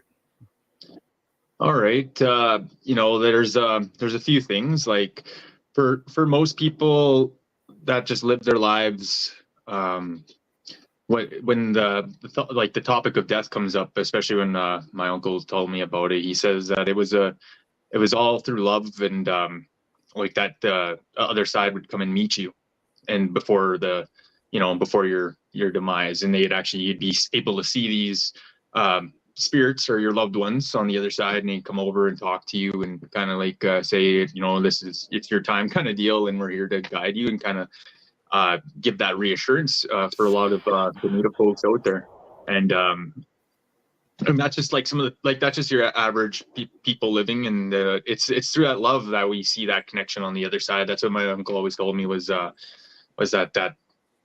the love we carry with us for into the next realm, like that we have for our loved ones, and even our connection to the other ones on the other side. And that's what brings them forward, and then they ultimately lead us back to that connection with creation and into that spirit world. And sometimes people, it takes a while, depending on how they passed away, that it will take it's said that it usually takes about 4 days. In our culture, we believe 4 days, that 4 days and 4 nights. So, let's just be clear about that, that it takes for the soul to calibrate or bring itself back together on that side, depending on how the person was, how they passed away, or you know what I mean, like if it was like a bad thing or if it was a good thing, right? Some people, like when they, for example, I'll just say, like, some people that do self-harm, that go from self-harm, and then because I had a few family members that have done that, and so when we were trying to communicate with them, it took a while because they themselves were having to repiece themselves back together on that other side to make that tie back to creation and that light, right? And so some people, they don't ever make that connection back, like they'll never piece it back fully, and pieces of these people remain locked into certain areas or to things, for example, old clothes and or like a chair, or where they've had connection to, especially like personal items. For people that have been, sorry, I apologize for my coffee maker in the background. You I didn't expect to be that loud, but for people that have passed away, you brought up, they were bringing up prisons and investigations in prisons and stuff, paranormal, and I was saying, people, their spirits got so used to being locked into these prisons, into there, that they just stay there. They kind of just are self-contained in these things because they've had that connection in there for so long that they just don't, and they also severed the connection of love, and so they just become blind and lost in these places. It's almost like endless fog and endlessness that people get disconnected to, right? And what was I going to say here? And there's been a few cases where my uncle, when he was doing his shamanic healings and practices, and known to the world as shamanic healings, medicine man work, when he was doing that and helping people out, or talking, being there in their final moments, kind of deal. Because some people, they would just want my uncle to be there. They didn't need healing. They were just they wanted someone that was knowledgeable about the spirit world to be with them, and that they trusted, right? And that, so what ended up happening was this guy, like I said, he seen his dad around. Like he said, he was talking. He's like, yeah, my dad came. He's around. He's gonna come pick me up tomorrow in the morning. I already told him, I'm not ready to go yet. I want to see my son before I go. His dad's dad came to pick him up, right? And he's like, okay, well, I'll come back in the morning. So he kind of he had to make an offering of tobacco and stuff, and just to have that extra moment or whatever, that next morning. And then he, sure enough, my uncle went to check on him midday, lunch hour or whatever, right, to go see, how's he doing, or maybe his health improved or whatever, right? And and then sure enough that he, like, you know, just like he said, like he went on to the spirit world, made his journey, and that's the way we look at it, is like you're going on to another journey, you're going into the next life. Like it's a part of our journey as spirit world and in this realm, and that's what he was. So like the moral of the story was like he was able to talk with the spirit world, and he was able to just negotiate, like, that morning to the next day, like to wait to see his son again through love, right, out of love and respect, and he was able to see his son and then go to the next realm. And that's kind of what it's looked at for me. And the path that I'm on, usually like the people like practicing the spiritual way, spiritual reality, we'll hear kind of a different path, which is it's more or less locked with the spirit world. So there's like kind of like a set of events that happen that include so we prepare ourselves in this world during our life, and in moments in our life during our ceremonies, and then some of these things that we prepared, we take with us when we go, or when we get buried or burned or cremated, however we go, right? And those items we'll take with us into the spirit world, and some, like for me, there's a few items, like a few weapons, and then there's like some tobacco and things like that I'll need for the other side. That's going to help me negotiate with the spirit world, the elders of the realm. And the weapons are to fight a giant serpent in order to cross the river and to get to the other side, and that's usually where the other elders come and meet you, and you go through what's called it's almost like a judgment. Like they look at your past life and all your wrongdoings and all your good doings, and they kind of measure your spirit and who you are, and how you held yourself in honor of creator and creation, I'd say Dalai Mao Scout, and what I'm going to say now is like, if you've done wrong and you haven't learned your lesson, your spirit will be smashed, and you go into a different dimensional hold, or a different place that's like, out of to learn again. You know what I mean? It's almost like you pop back into a reality where you kind of have to learn and kind of go through it again. And there's a point where after, say, you do follow through the judgment, and they do have this like honoring of like, you've honored your existence, and you've done your path, you've walked your journey to have your agreement that you've made prior to being down here. Because universally, the universe, because of our soul contracts and what we've signed up to be down here and be as, and in connection with, and who we are, the universe presents these things for us to take these opportunities to walk that path in life, and it's just it's part of that whole journey, right? Even if we mess up and kind of come back to it again, like that's part of the journey.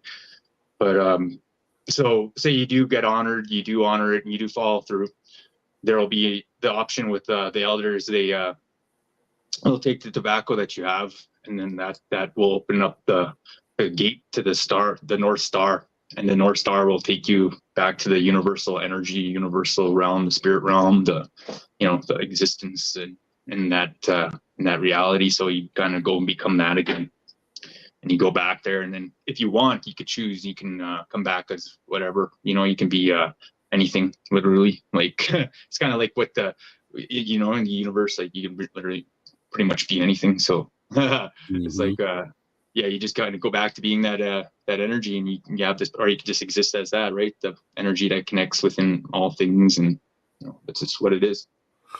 So that's actually awesome, and I appreciate that as well. I mean, and I always love the native perspective and the anecdotes and the outlook on how this goes, because what it sounds like is like as we were talking earlier in the hours 1 and 2, where we talked about they talked about, actually Kara and Rob talked about the some of the bad people that were at the prison that had passed on, and then with the anecdote that you gave there, saying that those type of souls or spirits get crushed and have to go back and do it again. And it adds another layer, to the outlook on this whole thing that we were talking about, because that would be, I would hope, that something like that, it kind of gives us answers, right? And that's why I still feel, and I've said since the beginning, that I think a lot of the answers would come from those anecdotes, from the natives, from the elders. And I think it would be probably pretty cool as if I was ghost hunting, right? Myself, if I was ghost hunting, I might, say, hey, Travis, come with me on this, because you would be able to give me some of those anecdotes for some of the questions that I would have in the moment. You know what I mean? And kind of make things make sense, right? And I think that's what you just added to that conversation here, with that perspective that you just gave, because if you take what we talked about in hour 1 and 2 and then take what you just said, then you put those things together, and you understand what I'm saying. Those are sort of like almost like answers. This is part of the wrap up, right? That's the part of the hour 3 here. But no, what I'm getting at though is like I enjoy having that point of view for like having that explanation there. Like these are things that I was taught as I grew up, right? And this is the view I have of the world and the spirituality, right? The connection here, the neo in, neo up, right? And and I just wanted to add on to that whole bit about the spirit realm. And so like when we're out there in places, and sometimes you feel the energies or I should say our ancestors and the people that were connected through us and to us, and that's through that love, that's how they come around, and then that's how they're always watching over us and there for us. And and also too with this certain places, not only negative things, but certain areas have really good connections too, where people have had grand times, or have had good times. I've been on I have a little spirit box right here, but I've taken this thing out to our hall out here, or it's just a kind of a gathering hall where we have everything from elder gatherings and local events to and treaty days to even having funerals in that hall. And kind of serves as a multi-purpose building, right, structure. So over the years, it's had harbored all this kind of different energy there, right? Mostly good. And so when I had that little machine there running outside, and I was kind of walking around, the machine itself was I was hearing people on there. It was like a party going on in the background. People are having a grand time in there still. It was just another day at the hall, where people are celebrating something. And I felt like I was just listening into this, this party that was on the other side, right? So that's for me, that's the clarification there, that on the other side too, that it's not only bad people that are locked into places, but some people they tend to visit places too, and relive grand times and keeping forward that energy, right? That positive energy. And so I figured I just mentioned that. And yeah, that's what we lean on, man, and that's why we love you, man, because you're able to I think you play an important part in a lot of these conversations, because it's not every day that you have a native friend that's able to give the sort of perspective. A lot of people in the absence of that, because like I said, I think that is the real thing we should be doing. In the absence of that, though, I think people lean on to religion or classic thoughts of religion and things that are written in the book and things of that nature, which I'm not saying is not right. I'm not saying it's wrong to do that, but I think, and we've talked about this before, how maybe, the perspective of the natives align with some of the things that are in the Bible. I know we talked about that before, and it's kind of, I guess it depends on how you look at it, but I think the pure way to kind of go about this is to lean on, the knowledge of natives and elders, as far as, the stories and knowledge that have been gained over thousands and, well, truthfully, since the beginning of time. If we really want to be real, these stories go back generations and generations, right? Yeah. So with that being said, go ahead, because we got about 4 minutes to go to break. Just on the topic that some like what I meant by like similarities in the Bible, like just some of like the topics in the Bible that were mentioned, like the Great Flood, for that's just one of the bigger examples. Like, and in our culture, that's mentioned in reference, like that there was this water, the rise in the water, and I should say the Great Spirit was cleansing the land, and there was a lot of beings that perished, like a lot of the giants that perished from this great flood, because they didn't hold creation in their heart, and they didn't honor that life, and so they were kind of like I said, they were wiped out by this cleansing of this flood, this natural flood or whatever, right? And but a lot of our people, like I said, have made, like I said, they made connections with the Star Nation and stuff. So a lot of people were brought up and kind of went down into the underground and stayed safe with the ant people, or I should say the mole people. I brought up the mole people before, and when people think like they're like the mole people, like these guys were like mole creatures, like no, they were like they call themselves, like they were like the spirit of a mole, because they like lived under the grounds and they like to live that way, and like just like how we call the Crees, like past it's good, the Cree land until Peace River, and then past Peace River it's like the Beaver Indians, right? And that's what we refer to them as. And but it's because these people lived like they lived pretty much off the beaver, and they made all their their clothing and their huts out of the beaver pelts and stuff. Like, so like there's like a few things like that just like we reference the animals because we lived similar to them, or we honor them and live like utilize them, or like I should say like for example, even my clan, Mustis clan, right? Like we lived off the buffalo out here, and a lot of the elk and different moose out here, and so like the people, there's even I should say there's even the bear eater clan, the bear eaters out there that just like along the same lake as us, and they were real tall natives, like about 8 foot, 7 foot tall native people, and like they just ate bears. Like, but back in the day, you can imagine like the bears were more natural, and they weren't all like parasited out as they are now today. And they're like, because nowadays they're more like they're eating a lot of garbage and kind of getting affected by chemical plants in these forests and such. And so it's like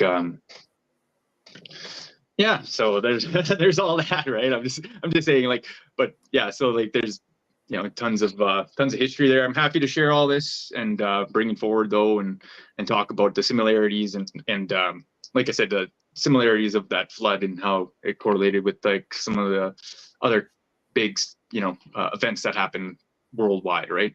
Kind of affected the world in general. Yeah, definitely. And like I said, just always appreciated your perspective on this, and glad that because you add so much more to the conversation. So that's actually pretty cool. So we're going to actually get into some stuff here on the other side of the break. We have probably about a minute here before we go to break. And I kind of just want to add something here to the whole topic that we talked about. When you get out there and you investigate haunted locations, have you ever investigated a haunted location? Yeah, for like I should say for like personal houses and stuff. Like I haven't actually like went to actually no, I did do a couple mass graves, but that was like more like for the native people, native stuff. But no, like I never went to like a famous prison or anything like that, so I can't really say that I went out to any of that like that. So, but I've done houses and people's like I said, and oh yeah, like I should say like the local area, the halls and stuff, but nothing like a well-known haunted prison or anything like that. Yeah. Okay. With that being said, we got about 30 seconds here before we go to break. So I just want to say, we have 170 people here, and I would love for everybody to go ahead and hit that like button on this show tonight if you like what you heard. It definitely helps the algorithm and helps YouTube figure out what they want to do with the show, right? We definitely want this to get out to as many people as possible as we go ahead and get ready for this break here right now. Excellent. Yes, we will be back right after this message from our sponsors on the radio side as we come back with Travis Moostus on the backside of hour number 3. That means the home stretch. Don't go anywhere. Right here, Spaced Out Radio. You guys kick back.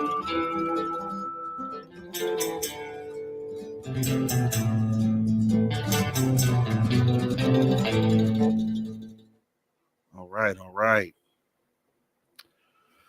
Good stuff.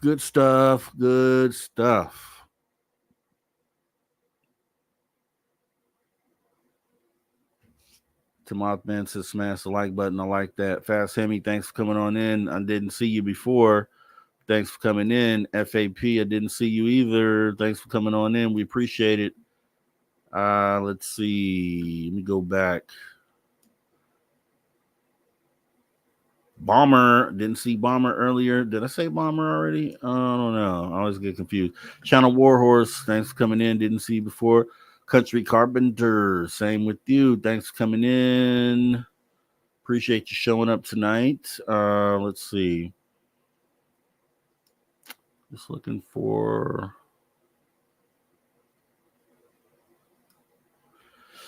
Okay. Susan Place believe First Nations is the proper term. And that's why I always, I refer to Native because I believe like First Nation is like a Canadian term, right?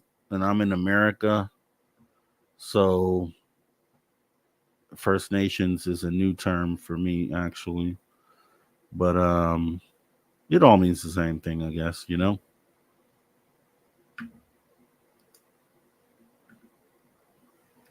Love you, love. Who wants to go explore my family cemetery in Silva, North Carolina? Not me. LVL cemeteries. I try to stay away from those. Anything to do with entities of that nature. Yeah. Let's see. Oh, let me say this real quick. That's while I remember to say this. So, yeah, and I don't know. Native is not a disrespectful term. So, in America, we have Native Americans. They're the natives. They were here first. You got to look it up, man. Do your research on it before we get in our feelings about a word that isn't considered to be derogatory. There is a derogatory term that I refuse to use, that I will never use.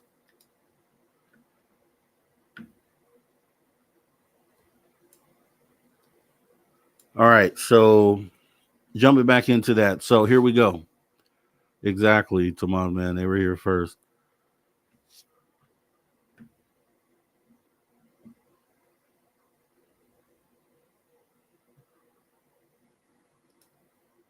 Yeah, the term First Nations was created in the 1970s.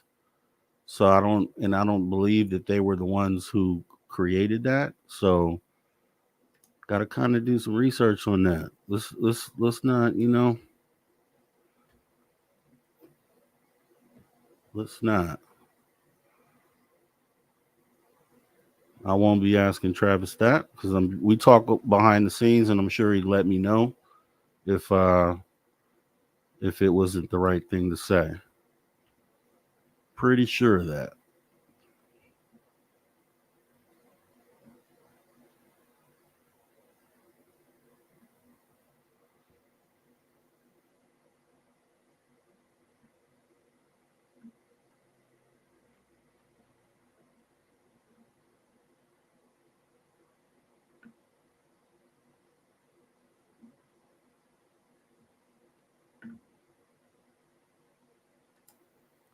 All right, got about a minute and a half left before we come back from break.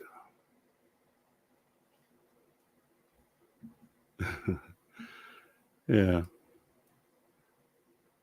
I'm a genuine dude, man. I'm a good-hearted dude. I would never offend anybody. I love everybody. If you don't know by now, I love everyone. Every one of you. You, and you.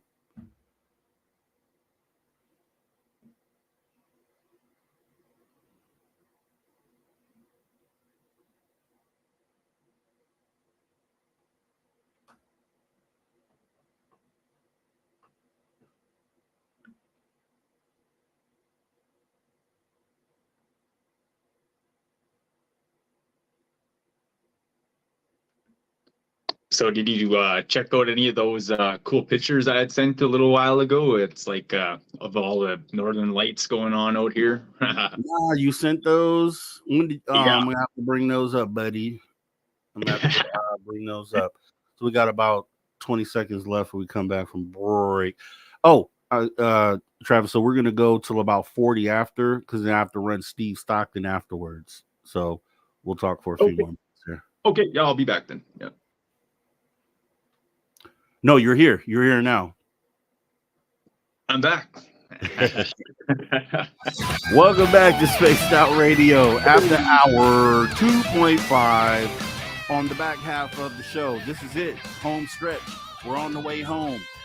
We can see the end. The end is nigh, like I said before. Definitely want to make sure you guys don't forget that you can access our archives for free at youtube.com/Spaced Out Radio. While you're there, please consider hitting that subscribe button. Don't forget to follow us. X, Instagram at Spaced Out Radio, Spaced Out Radio Show. As we come back here with Travis Moose Dudes, who we have only for a few more minutes here. Go ahead and talk about these northern lights, man. I'm gonna see if I can bring up images for the audience. But we got a good 5 minutes. Go ahead and let us know what the experience is, and let's go. Yeah, so it's high energy, in the atmosphere, and it's just trickling down around the areas and causing a lot of weird strangeness as of lately, and so it's up to us as I should say these beacons of this energy to our receptors of these energies to transmute it into to our like I should say transmute it creatively through our whatever we're doing in our life, whatever we're working on, or just into our daily life in a good positive way. It's a high activity time, so even like connection with the I should say with the ultra terrestrials is totally viable at this time. Like people might get some deeper connections and get some great visuals there with that. So my recommendation. Yeah, and I'm gonna bring these up because Travis, oh my gosh, I'm looking at these photos, dude, and I'm just blown away, dude. Straight up, you're so lucky to be able to experience this, and I'm gonna bring it up for you guys. Don't worry. Let me go ahead and do this real quick here. I'll do my best to describe it too. So yeah, oh my god, awesome stuff. Okay, here we go. We can do it like this. All right, let me bring them up on screen. And I'm sorry for the radio audience. The northern lights are just like this mishmash of purple and blue and green. Just it's the Spaced Out Radio colors according to Dave. So I'm sorry you guys can't see this, but it is so awesome. And let me bring this up here. And it's real wild too, because like I know these are still shots, so that's that was beautiful. Like that ended up moving later in time and created a bunch of wildness and curvatures and everything.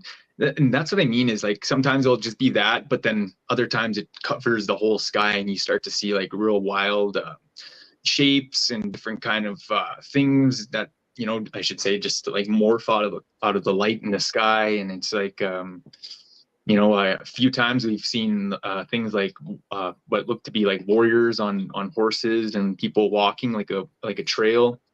There's been a few of those, and and the dragons in the sky, like taking shapes of dragons, some of the northern lights. But I just wanted to show you guys these pictures, like, and how they just like were just totally encompassing the whole sky. Like there was not one place you looked at didn't have this this aurora borealis, and like taking it like I should say over us, like overcast of aurora borealis, which is just breathtaking and enlightening. And it just for me, I wanted just to stay out there more longer and just keep being out there in it. But you know what I mean? Like I was at work in the morning there and for some of these photos, because these are like real late at night, some of them, like 3 a.m. But you know, the first one that I showed you was just like 10 o'clock in the night, you know, like early in the night still, like.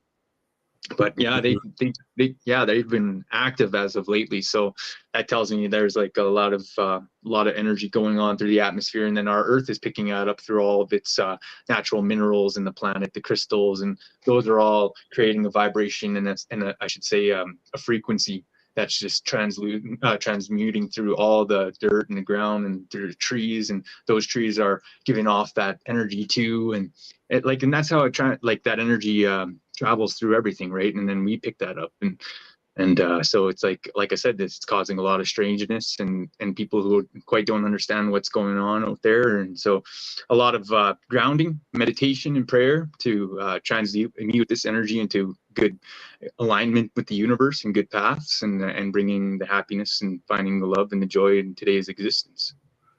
Well, Travis, dude, you're always awesome, man. I appreciate you doing this. I'm keeping this photo. I'm the screensaver for me. So once again, man, you did awesome tonight, man, and I totally appreciate your input always. And you know, obviously, we're gonna do this again next Saturday.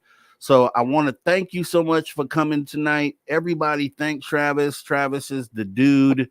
He's the dude. And we appreciate you, man. So we'll talk again. We'll talk this week as well, and we'll figure out some things, man. So you have a great rest of your night. Thanks for coming through, dude. You're awesome. Yes, you guys all have a lovely night, and I'll check you guys out next week. See ya. I'll talk to you later, Rob. Take care. Yes, sir. Man, oh my God, awesome. Man, that is so beautiful, dude. That's just natural, man. It's just the radiation and the earth and all that stuff, but it's just so awesome. It just kind of, you know, wakes you up and makes you realize where you're at, like how special it is to be where we're at on this planet, man. And yeah, so that's beautiful. But what we're gonna do now is go ahead and switch this up and get into some Steve Stockton. Yeah. Missing Persons Mysteries, Steve Stockton. Let's go ahead and run it. I think we have 2 of them. So here we go. Welcome to Tales Untold and Missing Persons Mysteries on Spaced Out Radio's After Hours. My name is Steve Stockton, and I'm here to take you on a journey of mysteries, legends, and true stories. Come, join me on this strange adventure of Tales Untold. Craig Freer was your average 17-year-old. He was going into his senior year at high school and was the co-captain of the school's football team. Craig had also picked up a part-time job and was looking ahead to the future, and his future was bright. There were a few colleges interested in offering Craig a scholarship for his sporting abilities, and the world was truly his oyster. Unfortunately, any chance at a bright future was taken away from him one fateful day in June 2004.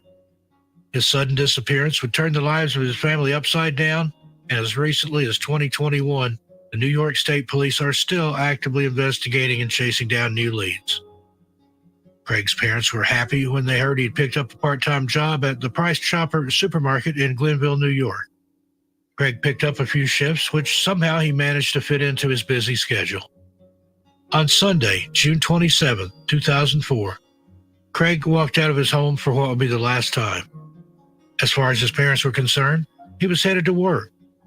His mother, Veronica, had seen him carrying his uniform with him to his car. But when Veronica arrived at the supermarket where Craig worked, just a few hours after he'd left for his shift, she was shocked to find no sign of him. She was even more shocked to learn that Craig hadn't been working at the supermarket for quite some time.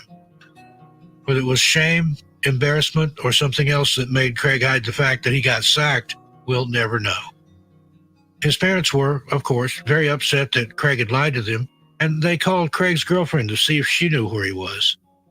At first, she said she had no idea, but after a second call, she caved in and admitted that he was with her. Veronica gave Craig a stern talking to, telling him that he needed to come home right away and that they needed to have a chat. A sentence that every teenager dreads hearing. Craig said goodbye to his girlfriend and left her apartment located in Scotia, New York.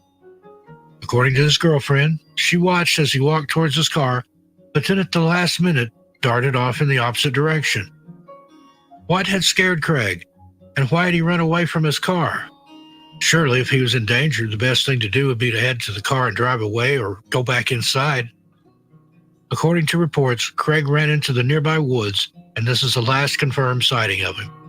From here, all we have are alleged sightings and a few new pieces of evidence that may finally help us piece this puzzle together. When Craig failed to return home to have a chat with his parents, they waited and waited and waited. As the hours ticked by, it eventually dawned on them that something just wasn't right. Craig was in trouble, but it wasn't like him to run away and leave without telling his parents where he was going. Some people naturally lean towards the flight side of the fight or flight feeling, but his parents knew he would have to come home at some point. But that some point never came. And by 5 p.m. that day, Veronica had picked up the phone and reported her 17-year-old son missing. It appears that the investigators weren't all too interested at first, as is the case with most missing young people. After hearing about their disagreement earlier that day, they believed that Craig just wanted time to cool off and that he would eventually come back. Unfortunately, hours turned into days, and when the investigators found that he didn't have his phone or wallet with him at the time of his disappearance, they agreed that something was wrong and began to further investigate. Those investigators found that Craig had left his wallet and $40 behind at his house, something he would have needed if he planned on spending a few days away from his family. His driver's license was also missing. However, his parents explained that it had been lost before his disappearance, and he was in the process of getting a new one. So, without money, ID, or driver's license, it was clear that Craig wouldn't have gotten very far. All he had was his car, but that had been left abandoned in the parking lot of his girlfriend's apartment complex. So, where was he? Investigators hit a big lead when interviewing witnesses from that day. A group of teenagers came forward to tell the police that they had seen Craig, or at least someone matching his description, walking along the railroad tracks behind his girlfriend's apartment complex shortly after he was seen entering the woods. It appears that they tried to engage him in conversation, but he motioned for them to be quiet and then just kept on walking. This event stuck in their mind due to the strange behavior and the bizarre nature of the incident, and it wasn't until news of his disappearance was made public that they connected the dots. Armed with this new lead, investigators began searching up and down the railway line behind Craig's girlfriend's apartment, but no sign of him was to be found. As the days pressed on and the investigation began to heat up, officers with dog units and ground teams were sent to the area where Craig was last seen. They also sent units to the Mohawk River, wondering whether he'd gotten injured and fallen in. But all of these searches turned up nothing. It seemed as if Craig had vanished into thin air, as if he were here at one moment and then gone the next. Craig's family and friends were all administered polygraph tests, and it appears that everyone passed, although, as we know, polygraph tests are a debatable technique in and of themselves and are not admissible in court in most countries. Hundreds of hours of interviews were conducted, but nothing ever came to fruition. How could a bright, promising 17-year-old just vanish into the woods? Searches continue for Craig and have done so over the years, although they have been majorly scaled back, of course. Craig's family are still desperately seeking answers, of course, and 2 years after he disappeared, the New York State Police became involved in his case. In 2021, a new lead was discovered, and investigators hope this is the clue they need. One of Craig's coworkers at the Price Chopper supermarket told investigators that sometime between June 27th and July 2nd, 2004, he saw Craig in the passenger seat of a car traveling north on Route 50 in Glenville. According to this witness, the car stopped at the traffic lights on Sheffield Road before turning left, and that's when the witness lost sight of the car. This sighting has not been confirmed as of yet. However, it is the largest piece of information in regards to Craig's whereabouts that's turned up lately. Craig's parents have never given up and are hoping that one day they will learn the truth about what happened to their son. Craig Freer is described as a white male, red hair, brown eyes, 5 foot 11 inches tall, and weighs approximately 190 pounds. He was last seen going into the woods behind the Cambridge Manor apartment complex in Scotia, New York, on June 27, 2004. When last seen, he was wearing a white short-sleeved t-shirt, blue jeans or jean shorts, white Adidas tennis shoes with 3 black stripes, and a gold chain with a St. Christopher medallion. Craig also had all 4 of his wisdom teeth removed in April 2004 and may wear his facial hair in a goatee. Anyone with any information is asked to please contact the New York State Police at 518-630-1700. Jeremy Alex. 28-year-old Jeremy Alex was doing well for himself. He and his girlfriend were in the process of moving in together in Northport, Maine, and he was working as a self-employed landscape gardener in Lincolnville, Maine. When not at work, Jeremy enjoyed skateboarding and playing the guitar, and he spent much of his young adult life traveling around the U.S. and had even gotten involved with the organization Greenpeace at one point. By all accounts, Jeremy seemed like a fun-loving free spirit who was great to be around. In April 2004, Jeremy turned 28 years old and was at a key point in his life. As previously mentioned, he and his girlfriend were getting ready to move in together, and they were excited to start this new chapter in their lives. On April 23, 2004, Jeremy's parents drove from Portsmouth, New Hampshire, to his home in Lincolnville, Maine, to celebrate his 28th birthday that had just passed. They sat down for a meal, spoke about Jeremy's upcoming move, and talked about any possible plans he had for the future. Sadly, however, his parents' world would be turned upside down just 24 hours later. On April 24, 2004, the day after Jeremy's birthday dinner with his parents, Jeremy arrived at his girlfriend's house at around 11 a.m. to help her move. From the moment he arrived, she could tell that something was off. The once happy, smiling Jeremy had been replaced with a scared and paranoid person. Jeremy was very frustrated and blurted out to his girlfriend that, quote, bad people were after him. No amount of consoling or comforting could change Jeremy's mind, and he decided to leave instead of staying to help her move. This in itself was incredibly bizarre and very out of character, and the following events of that day would bring about even more questions. At around 5:20 p.m., a woman saw Jeremy running out of the woods and into her back garden on Pound Hill Road, a mile and a half from Jeremy's new home that he was in the process of moving into with his girlfriend. Now, this woman also happened to be an old teacher of Jeremy's, and she recognized him readily. She got closer to him, trying to console him and ask him what was wrong. Again, he rambled off that bad guys were trying to hurt him, and she reported that it appeared as if he was hallucinating.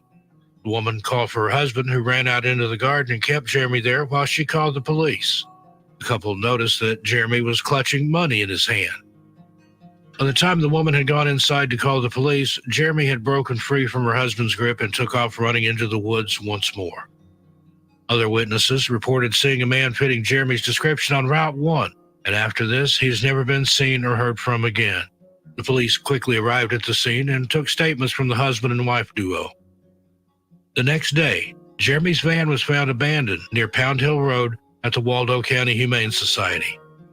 Inside the van were his keys and phone, but sadly, no sign of Jeremy. Searches of the woods where Jeremy's car had been found were conducted, but no sign of him could be found there either. Investigators then began interviewing his girlfriend and found out that Jeremy may have fallen into old habits. Jeremy was in recovery from drug addiction, and according to his girlfriend, in recent months he had unfortunately relapsed. Jeremy's girlfriend also stated that on the day he disappeared, he had been using illicit substances and that he had been experiencing these paranoid states for a while, and that she and his friends were concerned for him. Was Jeremy's disappearance and his ramblings about the bad men substance-related psychosis, or was someone really after him? In September of 2004, a full 5 months after Jeremy disappeared, a contractor in Jackson, Maine, reported seeing a man fitting Jeremy's description again coming out of the woods. According to this workman, the man he saw was acting erratically and strangely and couldn't seem to understand what was being said to him. Apparently, this kind stranger offered the man some food, but Jeremy, if it was Jeremy, refused. There was also another possible sighting in October 2004, where someone claimed to have seen Jeremy in the woods in Owl's Head, Maine. After that, Jeremy's case went cold for another 4 years, and then in April, his case took another bizarre turn. His driver's license was found to be in the possession of a couple living in Northport, Maine, the area that Jeremy was in the process of moving to with his girlfriend. According to this couple, they had begun building their house in May of 2004, and over the years, random items that belonged to Jeremy began washing up on the shore near their house. The couple held on to the driver's license and some money that washed ashore, and it wasn't until years later that they connected the dots to Jeremy's disappearance. What's even more bizarre is that their newly constructed home is connected to the woods that Jeremy was last seen running into. Did Jeremy fall off a cliff while running in the woods, or is there something more nefarious at play? His family believes that he likely met with foul play, although they did comment that he knew how to survive in the wilderness. Jeremy Alex was last seen on April 24, 2004, running into the woods in Northport, Maine. He is described as a white male with brown hair and brown eyes, stands about 5'7" tall, and weighed approximately 150 pounds. Investigators have stated that Jeremy did indeed appear to be under the influence and confused at the time of his disappearance. Jeremy was known to smoke hand-rolled cigarettes and was last seen wearing an olive green flannel Timberland sweatshirt, blue jeans or brown corduroy pants, tennis shoes, and carrying a red backpack. Anyone with any information regarding Jeremy's disappearance is urged to please contact the Maine State Police at 207-624-7076. Wow, Steve Stockton comes through again.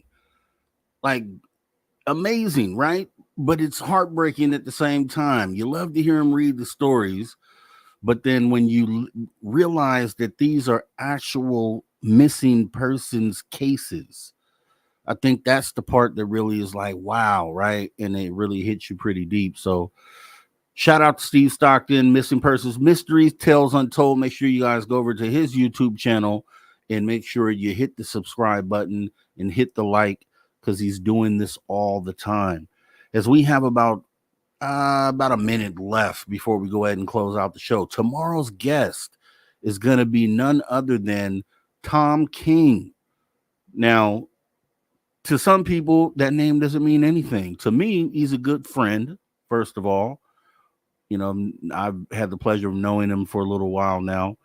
And, you know, he was part of one of the most significant mass UFO sightings in history. We're talking about the Phoenix Lights. So a lot of the videos that you see that they run on the news or they run in these programs when they talk about the Phoenix Lights, he actually took some of that film. Some of that is his actual film, right?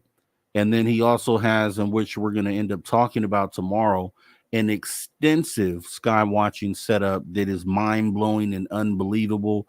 So you're going to want to make sure that you are actually there tomorrow as we go ahead and get ready to close this show out.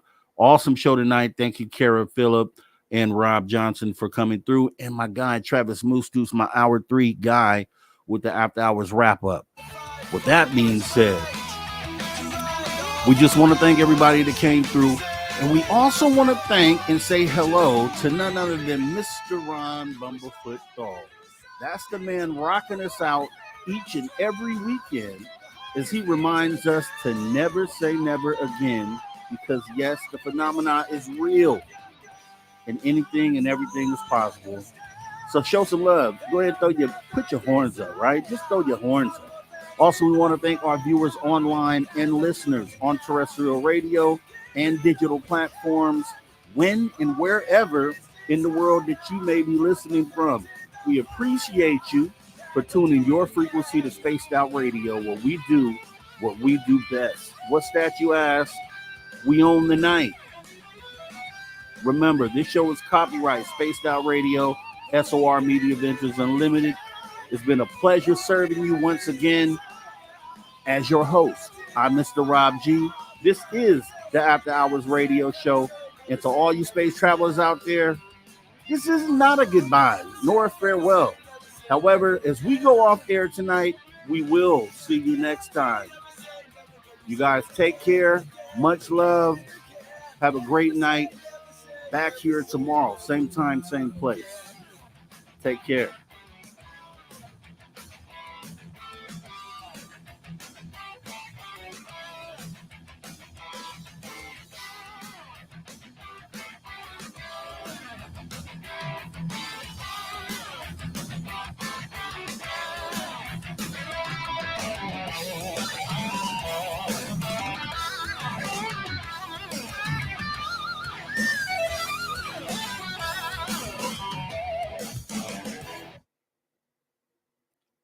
Awesome show.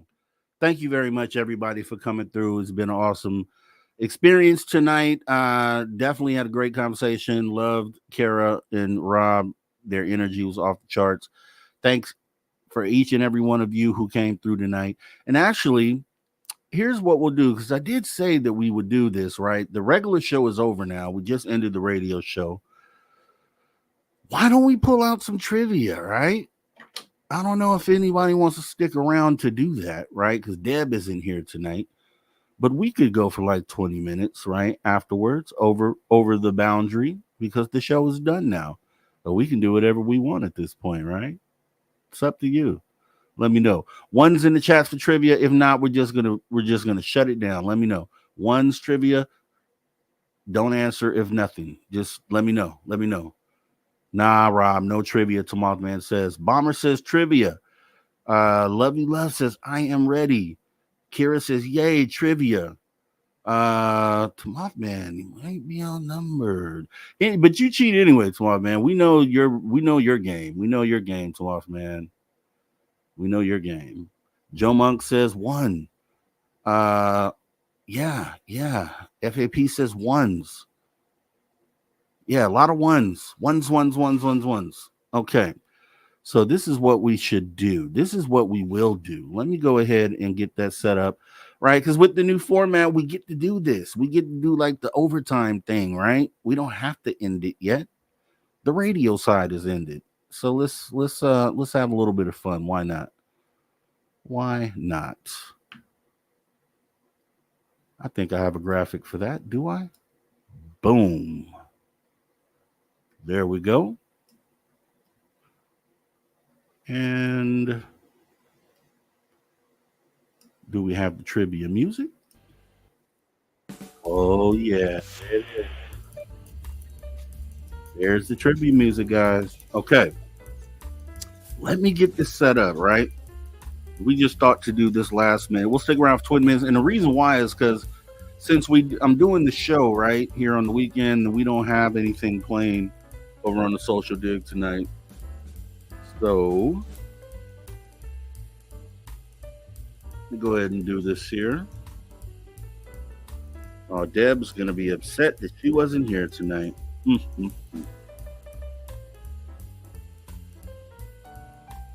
All right, got some questions up. Let me get the YouTube chat up because everybody says the YouTube chat is the most accurate one. They say don't depend on StreamYard chat. So I'm not going to do that. We're going to make sure that the YouTube chat is how we determine who wins this tonight. May the best person win. May the best human win tonight on this trivia. Let me bring it up on this device.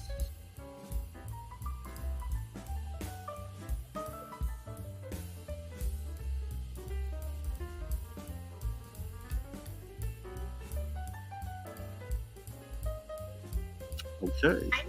Oh, that's the volume. Turn it down. Okay, here we go. So for those who stick around, everyone else who doesn't want to do trivia, you can stick around too, right? You don't have to leave, but you can. You know, I know it's late. But for those who have been asking for this, oh, it's Deb's birthday today. Wow, happy birthday, Deb from Sacramento. When and whenever you get this or see this, happy birthday, Deb. Hopefully you show up tonight. You just pop up. All right, here we go. We're going to jump right into it. Let me get the chat up here. All right.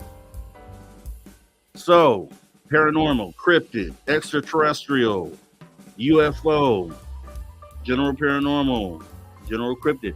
So these are some, obviously, there's only so many questions that you could ask in regards to this field. So some of these are going to sound familiar, which doesn't matter, because the whole idea is that you should know the answers to these. You're in this community, you should know the answers to these, and here we go. So, question number 1. What is the term for a human who can communicate with spirits? What is the term for a human who can communicate with spirits? Who knows the answer? Okay, here we go.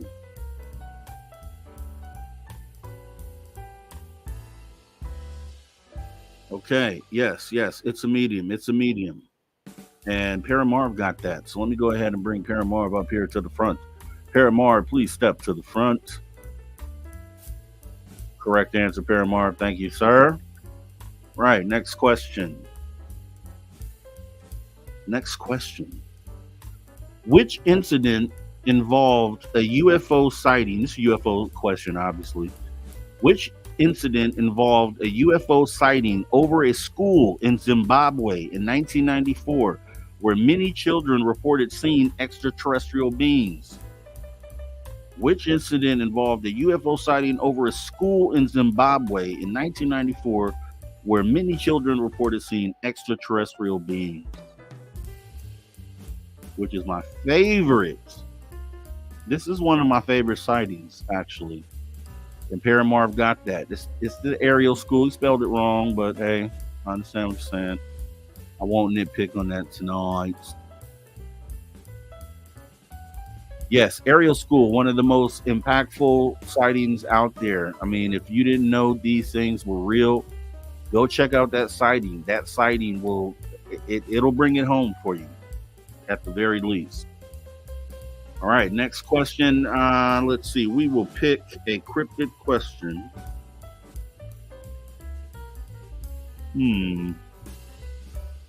What is the name of the lake monster said to inhabit Lake Champlain, located between New York, Vermont, and Quebec?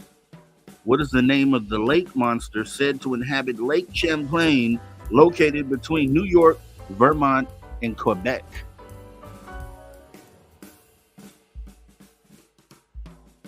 All right. Looks like, according to YouTube chat, that's going to be Joe Monk with the first correct answer.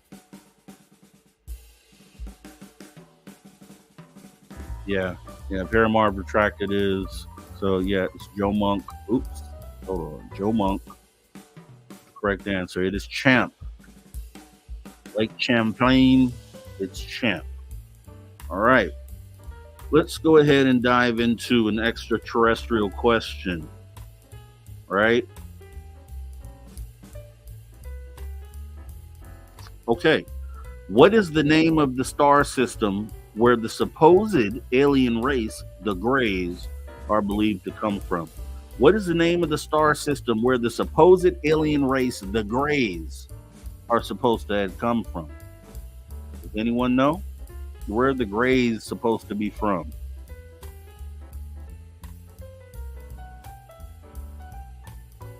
I don't see it yet. The Greys. Aha, there we go. Kira, it looks like Kira got it. Let me see. Yep. That would be Kira getting the right answer. Zeta Reticuli is the correct answer. How do people know that? I have no clue, because I would think if you were talking to the Greys, they wouldn't know what the term Zeta Reticuli was. So to say that they would say they're from there doesn't make sense to me, but I don't know. Great job, Kira. Let's see, who's next? Okay, this would be a UFO question. Which famous UFO sighting occurred in 1980 near a U.S. Air Force base in Suffolk, England? Which famous UFO sighting occurred in 1980 near a U.S. Air Force base in Suffolk, England?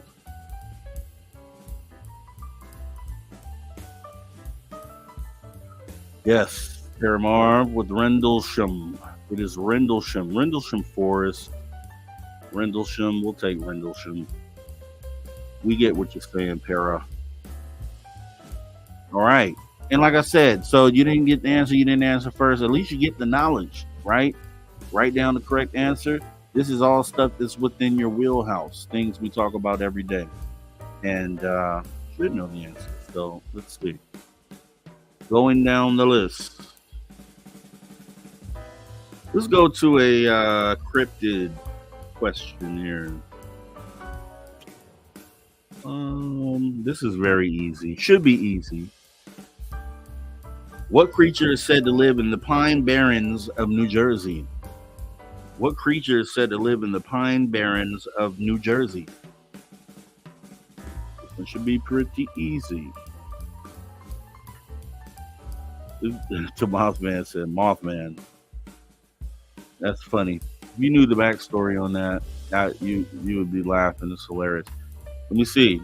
Who got Jersey Devil first? According to this, it'd be Joe Monk. Joe Monk got Jersey Devil. It is the Jersey Devil. They think they have a schmucky team named after the Jersey Devil, right? I think? Yeah, I think so. All right, next question is extraterrestrial question. Which planet in our solar system has been the focus of numerous UFO sightings and alien conspiracy theories? Which planet in our solar system has been the focus of numerous UFO sightings and alien conspiracy theories? Yes, that's right. Looks like Bomber got it right. It is Mars, the planet Mars. A place that I think humans probably came from, right? We don't have proof. We can't really say for sure. But I think my perspective is, I think when humans get there or go back there, however you want to look at it, I think they're going to dig up bones. I think they're going to dig up fossils there that are going to be human fossils. We may not be here to see it, but whenever they get there and they do that, if they tell us, they're going to be humans. So great job, Bomber. Let's see, this paranormal here. All right. So, which famous ship is said to be haunted by the spirits of those who died on board, including some from World War II? And actually, I went on a cruise ship. It was parked right next to this ship. Which famous ship is said to be haunted by the spirits of those who died on board, including some from World War II? Yes, the Mothman, that is correct. It is the Queen Mary. You can stay there. Apparently, they rent out rooms. I don't think it goes anywhere. I think it stays docked, but I believe you can actually stay there. It's supposed to be really haunted, so I don't know. I'm thinking about doing that one day. Pretty close to it. All right, great job, Mothman. Let's see. Let's go with another cryptic question here. Okay. Yes. What is the name of the Mongolian cryptid said to be a deadly worm that can kill its prey from a distance? What is the name of the Mongolian cryptid said to be a deadly worm that can kill its prey from a distance? I never heard of this one.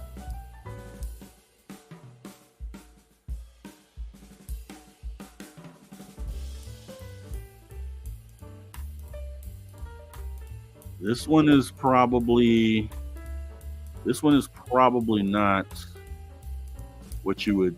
Yeah, I don't know if anyone gets this. I'd be shocked. Oh, wait a minute. And a warhorse got it. Okay. I'll go with that. I'll go with Death Worm. I mean, it's close enough because I didn't think anybody would actually get it. It's the Mongolian Death Worm. Believe it or not. Never heard of it, but that's pretty awesome to know. All right. Let's do another one. Let's go to paranormal. What is the name of the spirit board used to communicate with the dead? What is the name of the spirit board used to communicate with the dead? Yes, I see the correct answer there. Looks like Bomber again. Bomber stepping up. It's a Ouija board. If you got one, burn it. You shouldn't be playing with the Ouija boards. From what I hear, you shouldn't own one. That's correct, Bomber. That'd be Ouija. All right. And let's see. Let's do another paranormal. What is the name of the ghost that is said to haunt the Tower of London? Anybody from the UK out there may know this immediately. What is the name of the ghost that is said to haunt the Tower of London? This is a learning moment for most people here. I'm sure a lot of people don't know it. What is the name of the ghost that is said to haunt the Tower of London?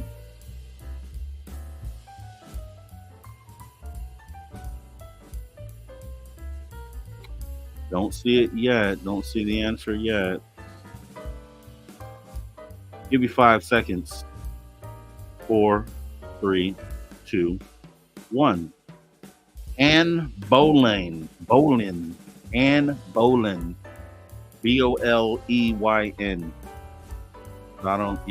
wouldn't have knew that either. All right, let's go to extraterrestrial question. All right, very easy. Everyone should get this. What term describes an unexplained sighting of a flying object that does not fit known aircraft or natural phenomenon?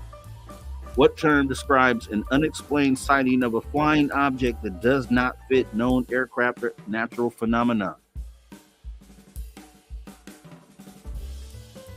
Bomber's on top of it. It's a UFO. Come on, a UFO. That's what we're here for, right? Yeah. It is a UFO. Thanks, Bomber. Appreciate you. All right. Let's pick another easy one. What is the name of the supposed alien crash site in New Mexico in 1947? What was the name of the supposed alien crash site in New Mexico in 1947?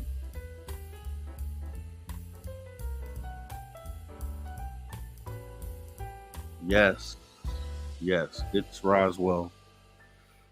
It's Roswell, and not to spoil anything, but I guess when you watch the show, we interviewed David Altman the other day, and they had brought someone on the show who purportedly captured or dug up some of the debris from the crash. It was 99.9% pure aluminum, which they said aluminum is very commonly found at crash sites. Pure aluminum, right? Yeah.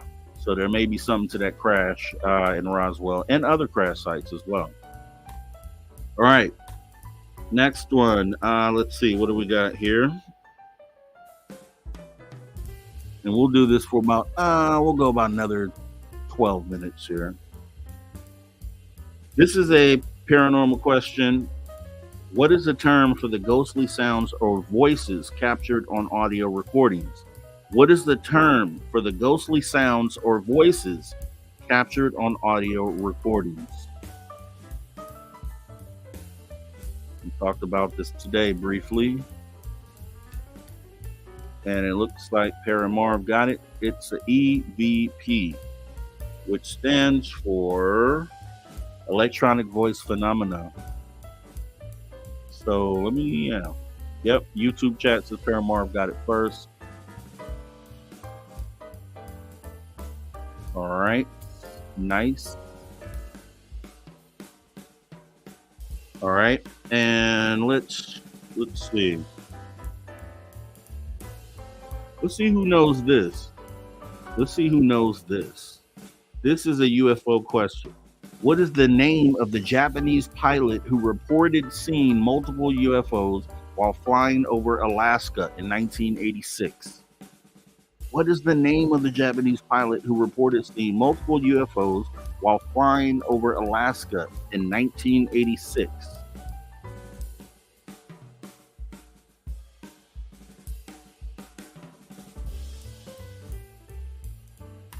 Yeah, I am. I'm reading YouTube chat. I can prove it. Oh, YouTube chat.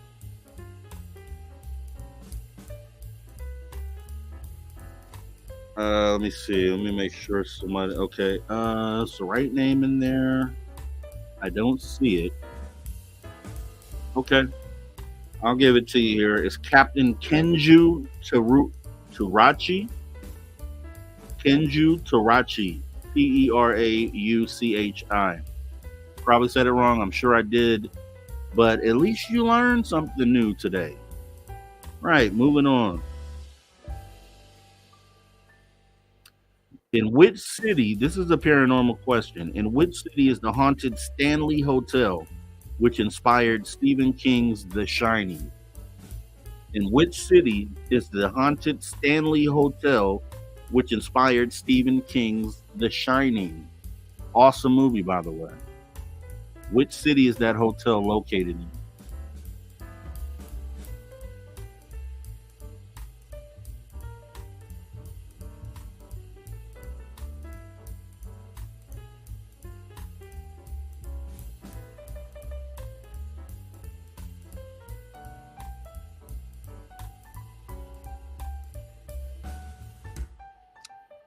The hotel that inspired Stephen King's The Shining, what city?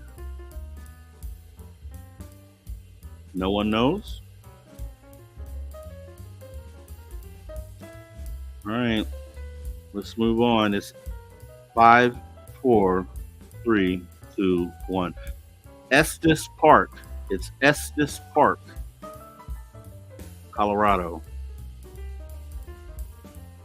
Estes Park, Colorado. Here it says it was actually filmed on Mount Hood at Timberline for part of it. Nice. All right. Let's see, got about 8 more minutes. Let's see here. Yeah, that's a good idea, Brianne. Backing out and coming back in. Maybe you need a refresh. Because I can only go off YouTube chat, right? That's the most accurate that we have right here. So, all right, cryptic question. I don't know if anyone gets this. This is never seen this, but we'll see. What cryptid is reported to be a large reptilian creature living in the swamps of the southeastern United States? Which cryptid is reported to be a large reptilian creature living in the swamps of the southeastern United States? Somebody gets this? Yeah.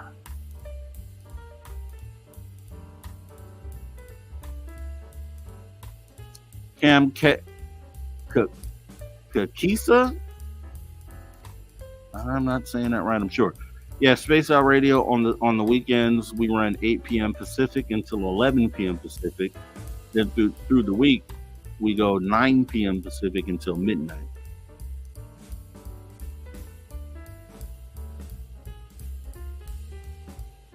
All right, let's see. UFO question, very easy, hopefully. What is the name of the 1950s project conducted by the U.S. Air Force to investigate UFO sightings? What is the name of the 1950s project conducted by the U.S. Air Force to investigate UFO sightings? This one is...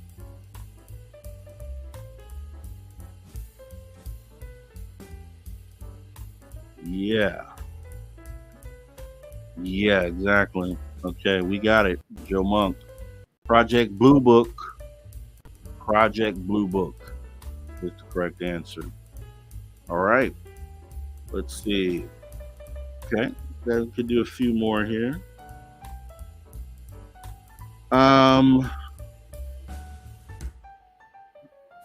Okay, this one is paranormal. Which American Civil War battlefield is reputed to be one of the most haunted places in the United States? Which American Civil War battlefield is reputed to be one of the most haunted places in the United States?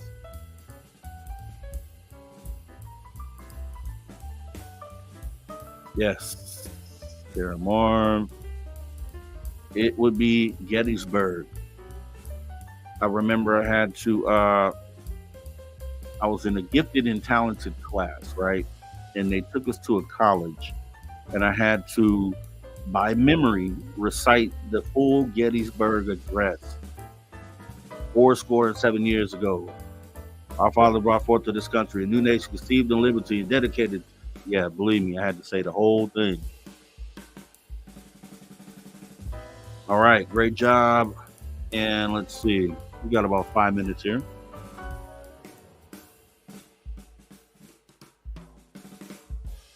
Let's see, which one can we pull out here? Okay. This one is a UFO question. What is the name of the hill in New Hampshire where Betty and Barney Hill claimed to have been abducted by aliens in 1961? What is the name of the hill in New Hampshire where Betty and Barney Hill claimed to have been abducted by aliens in 1961? Who knows?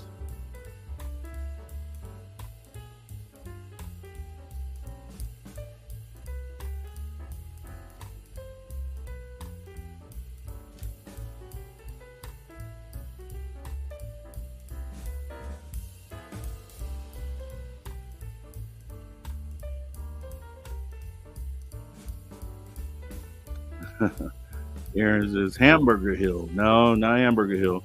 Benny Hill. Not Benny. Jonah Hill. No. The Hill. Okay. It's obvious. I'm going to have to give you the answer. It's Mount Cannon. Mount Cannon. I had no clue. Mount Cannon. All right. So if you know Dave Scott, you should know this answer. I already gave it away. Which North American cryptid is described as a large, hairy, ape-like being? Which North American cryptid is described as a large, hairy, ape-like being?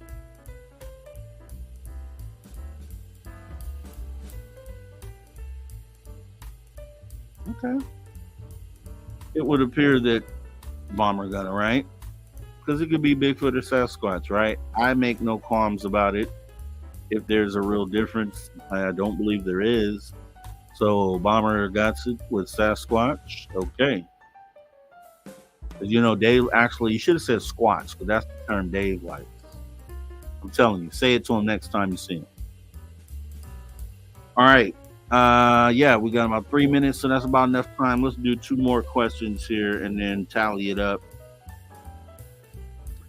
If I even have 2 more on this list, let me see.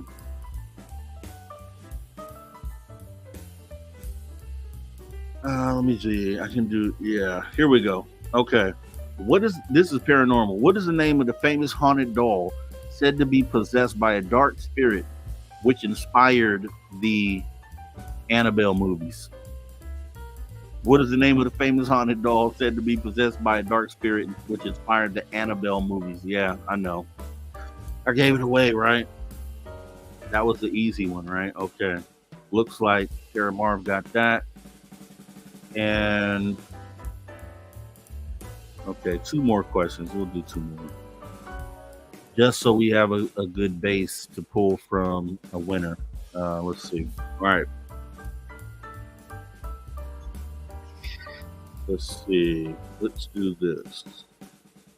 Okay, everyone should know this. I would think everyone should know this one.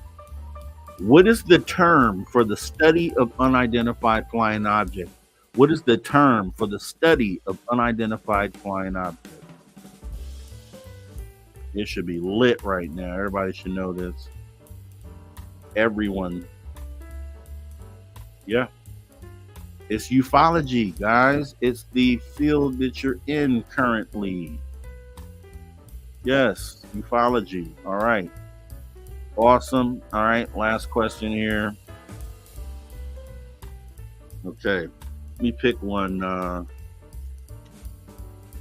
Let me pick the one that is.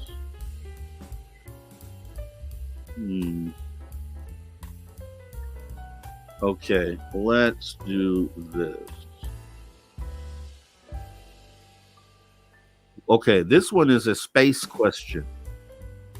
What is the name of the dwarf planet located in the asteroid belt between Mars and Jupiter? What is the name of the dwarf planet located in the asteroid belt between Mars and Jupiter?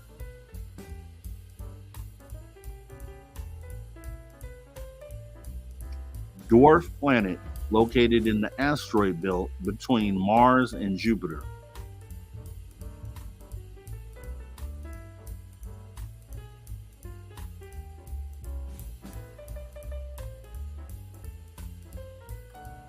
Yeah, that's what it says here. So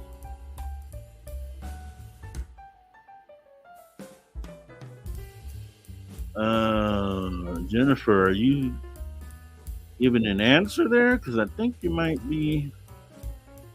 There's millions of dwarf planets in the asteroid belt. I don't know. Maybe there is, but do they all have names? I guess this one has a name. Yeah. And so I think that's what Jennifer was trying to say. That's why I was trying to make sure. Yeah, because maybe you're not spelling it right. So she said Sirius, which is very close to the answer because the series is the answer. And maybe that's what she was trying to say. So I'm going to go ahead and give that to her. I believe she was trying to articulate that with this answer. So we'll go ahead and do that. All right, so let's tally up the votes. Yeah, that's what I thought, Jennifer. Okay. All right, let's take a look. Who got what? We got Paranormal with 1, 2, 3, 4, 5. Man, killed it, huh? 6, 7. Ooh, hard to beat. Joe Monk got 1, 2,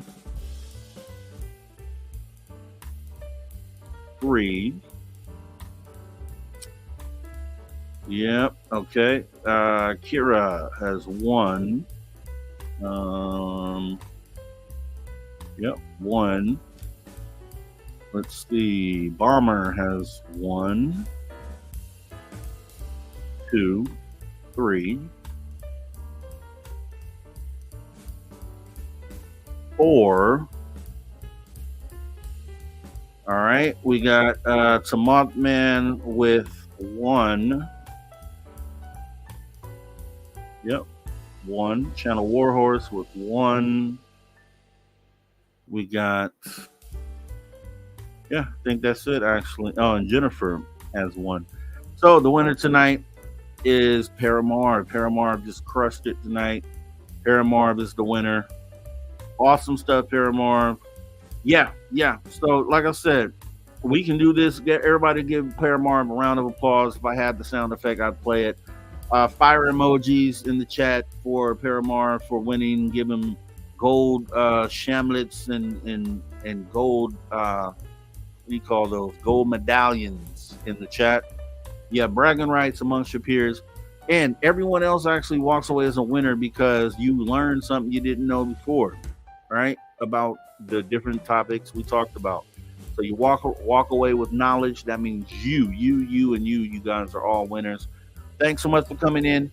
We're going to do this, occasionally after the show is like an overtime thing after the actual show ends. I do appreciate you guys hanging out tonight with me. As we go ahead and get ready to wrap this thing up. We didn't have a super chat tonight, which is really concerning and amazing though at the same time, because I don't think I've ever seen a show without one. But we do appreciate you guys for coming through and being here, right? Just being here. West Coast Gotti. Boo for the bum. What is that? What does that even mean? West Coast Gotti. What does that even mean?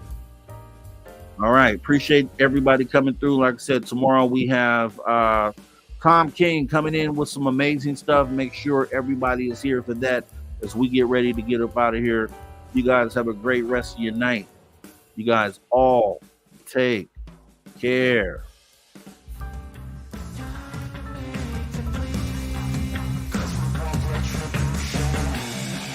Cause we want retribution. Oh yeah, we want retribution. Oh yeah, we want retribution.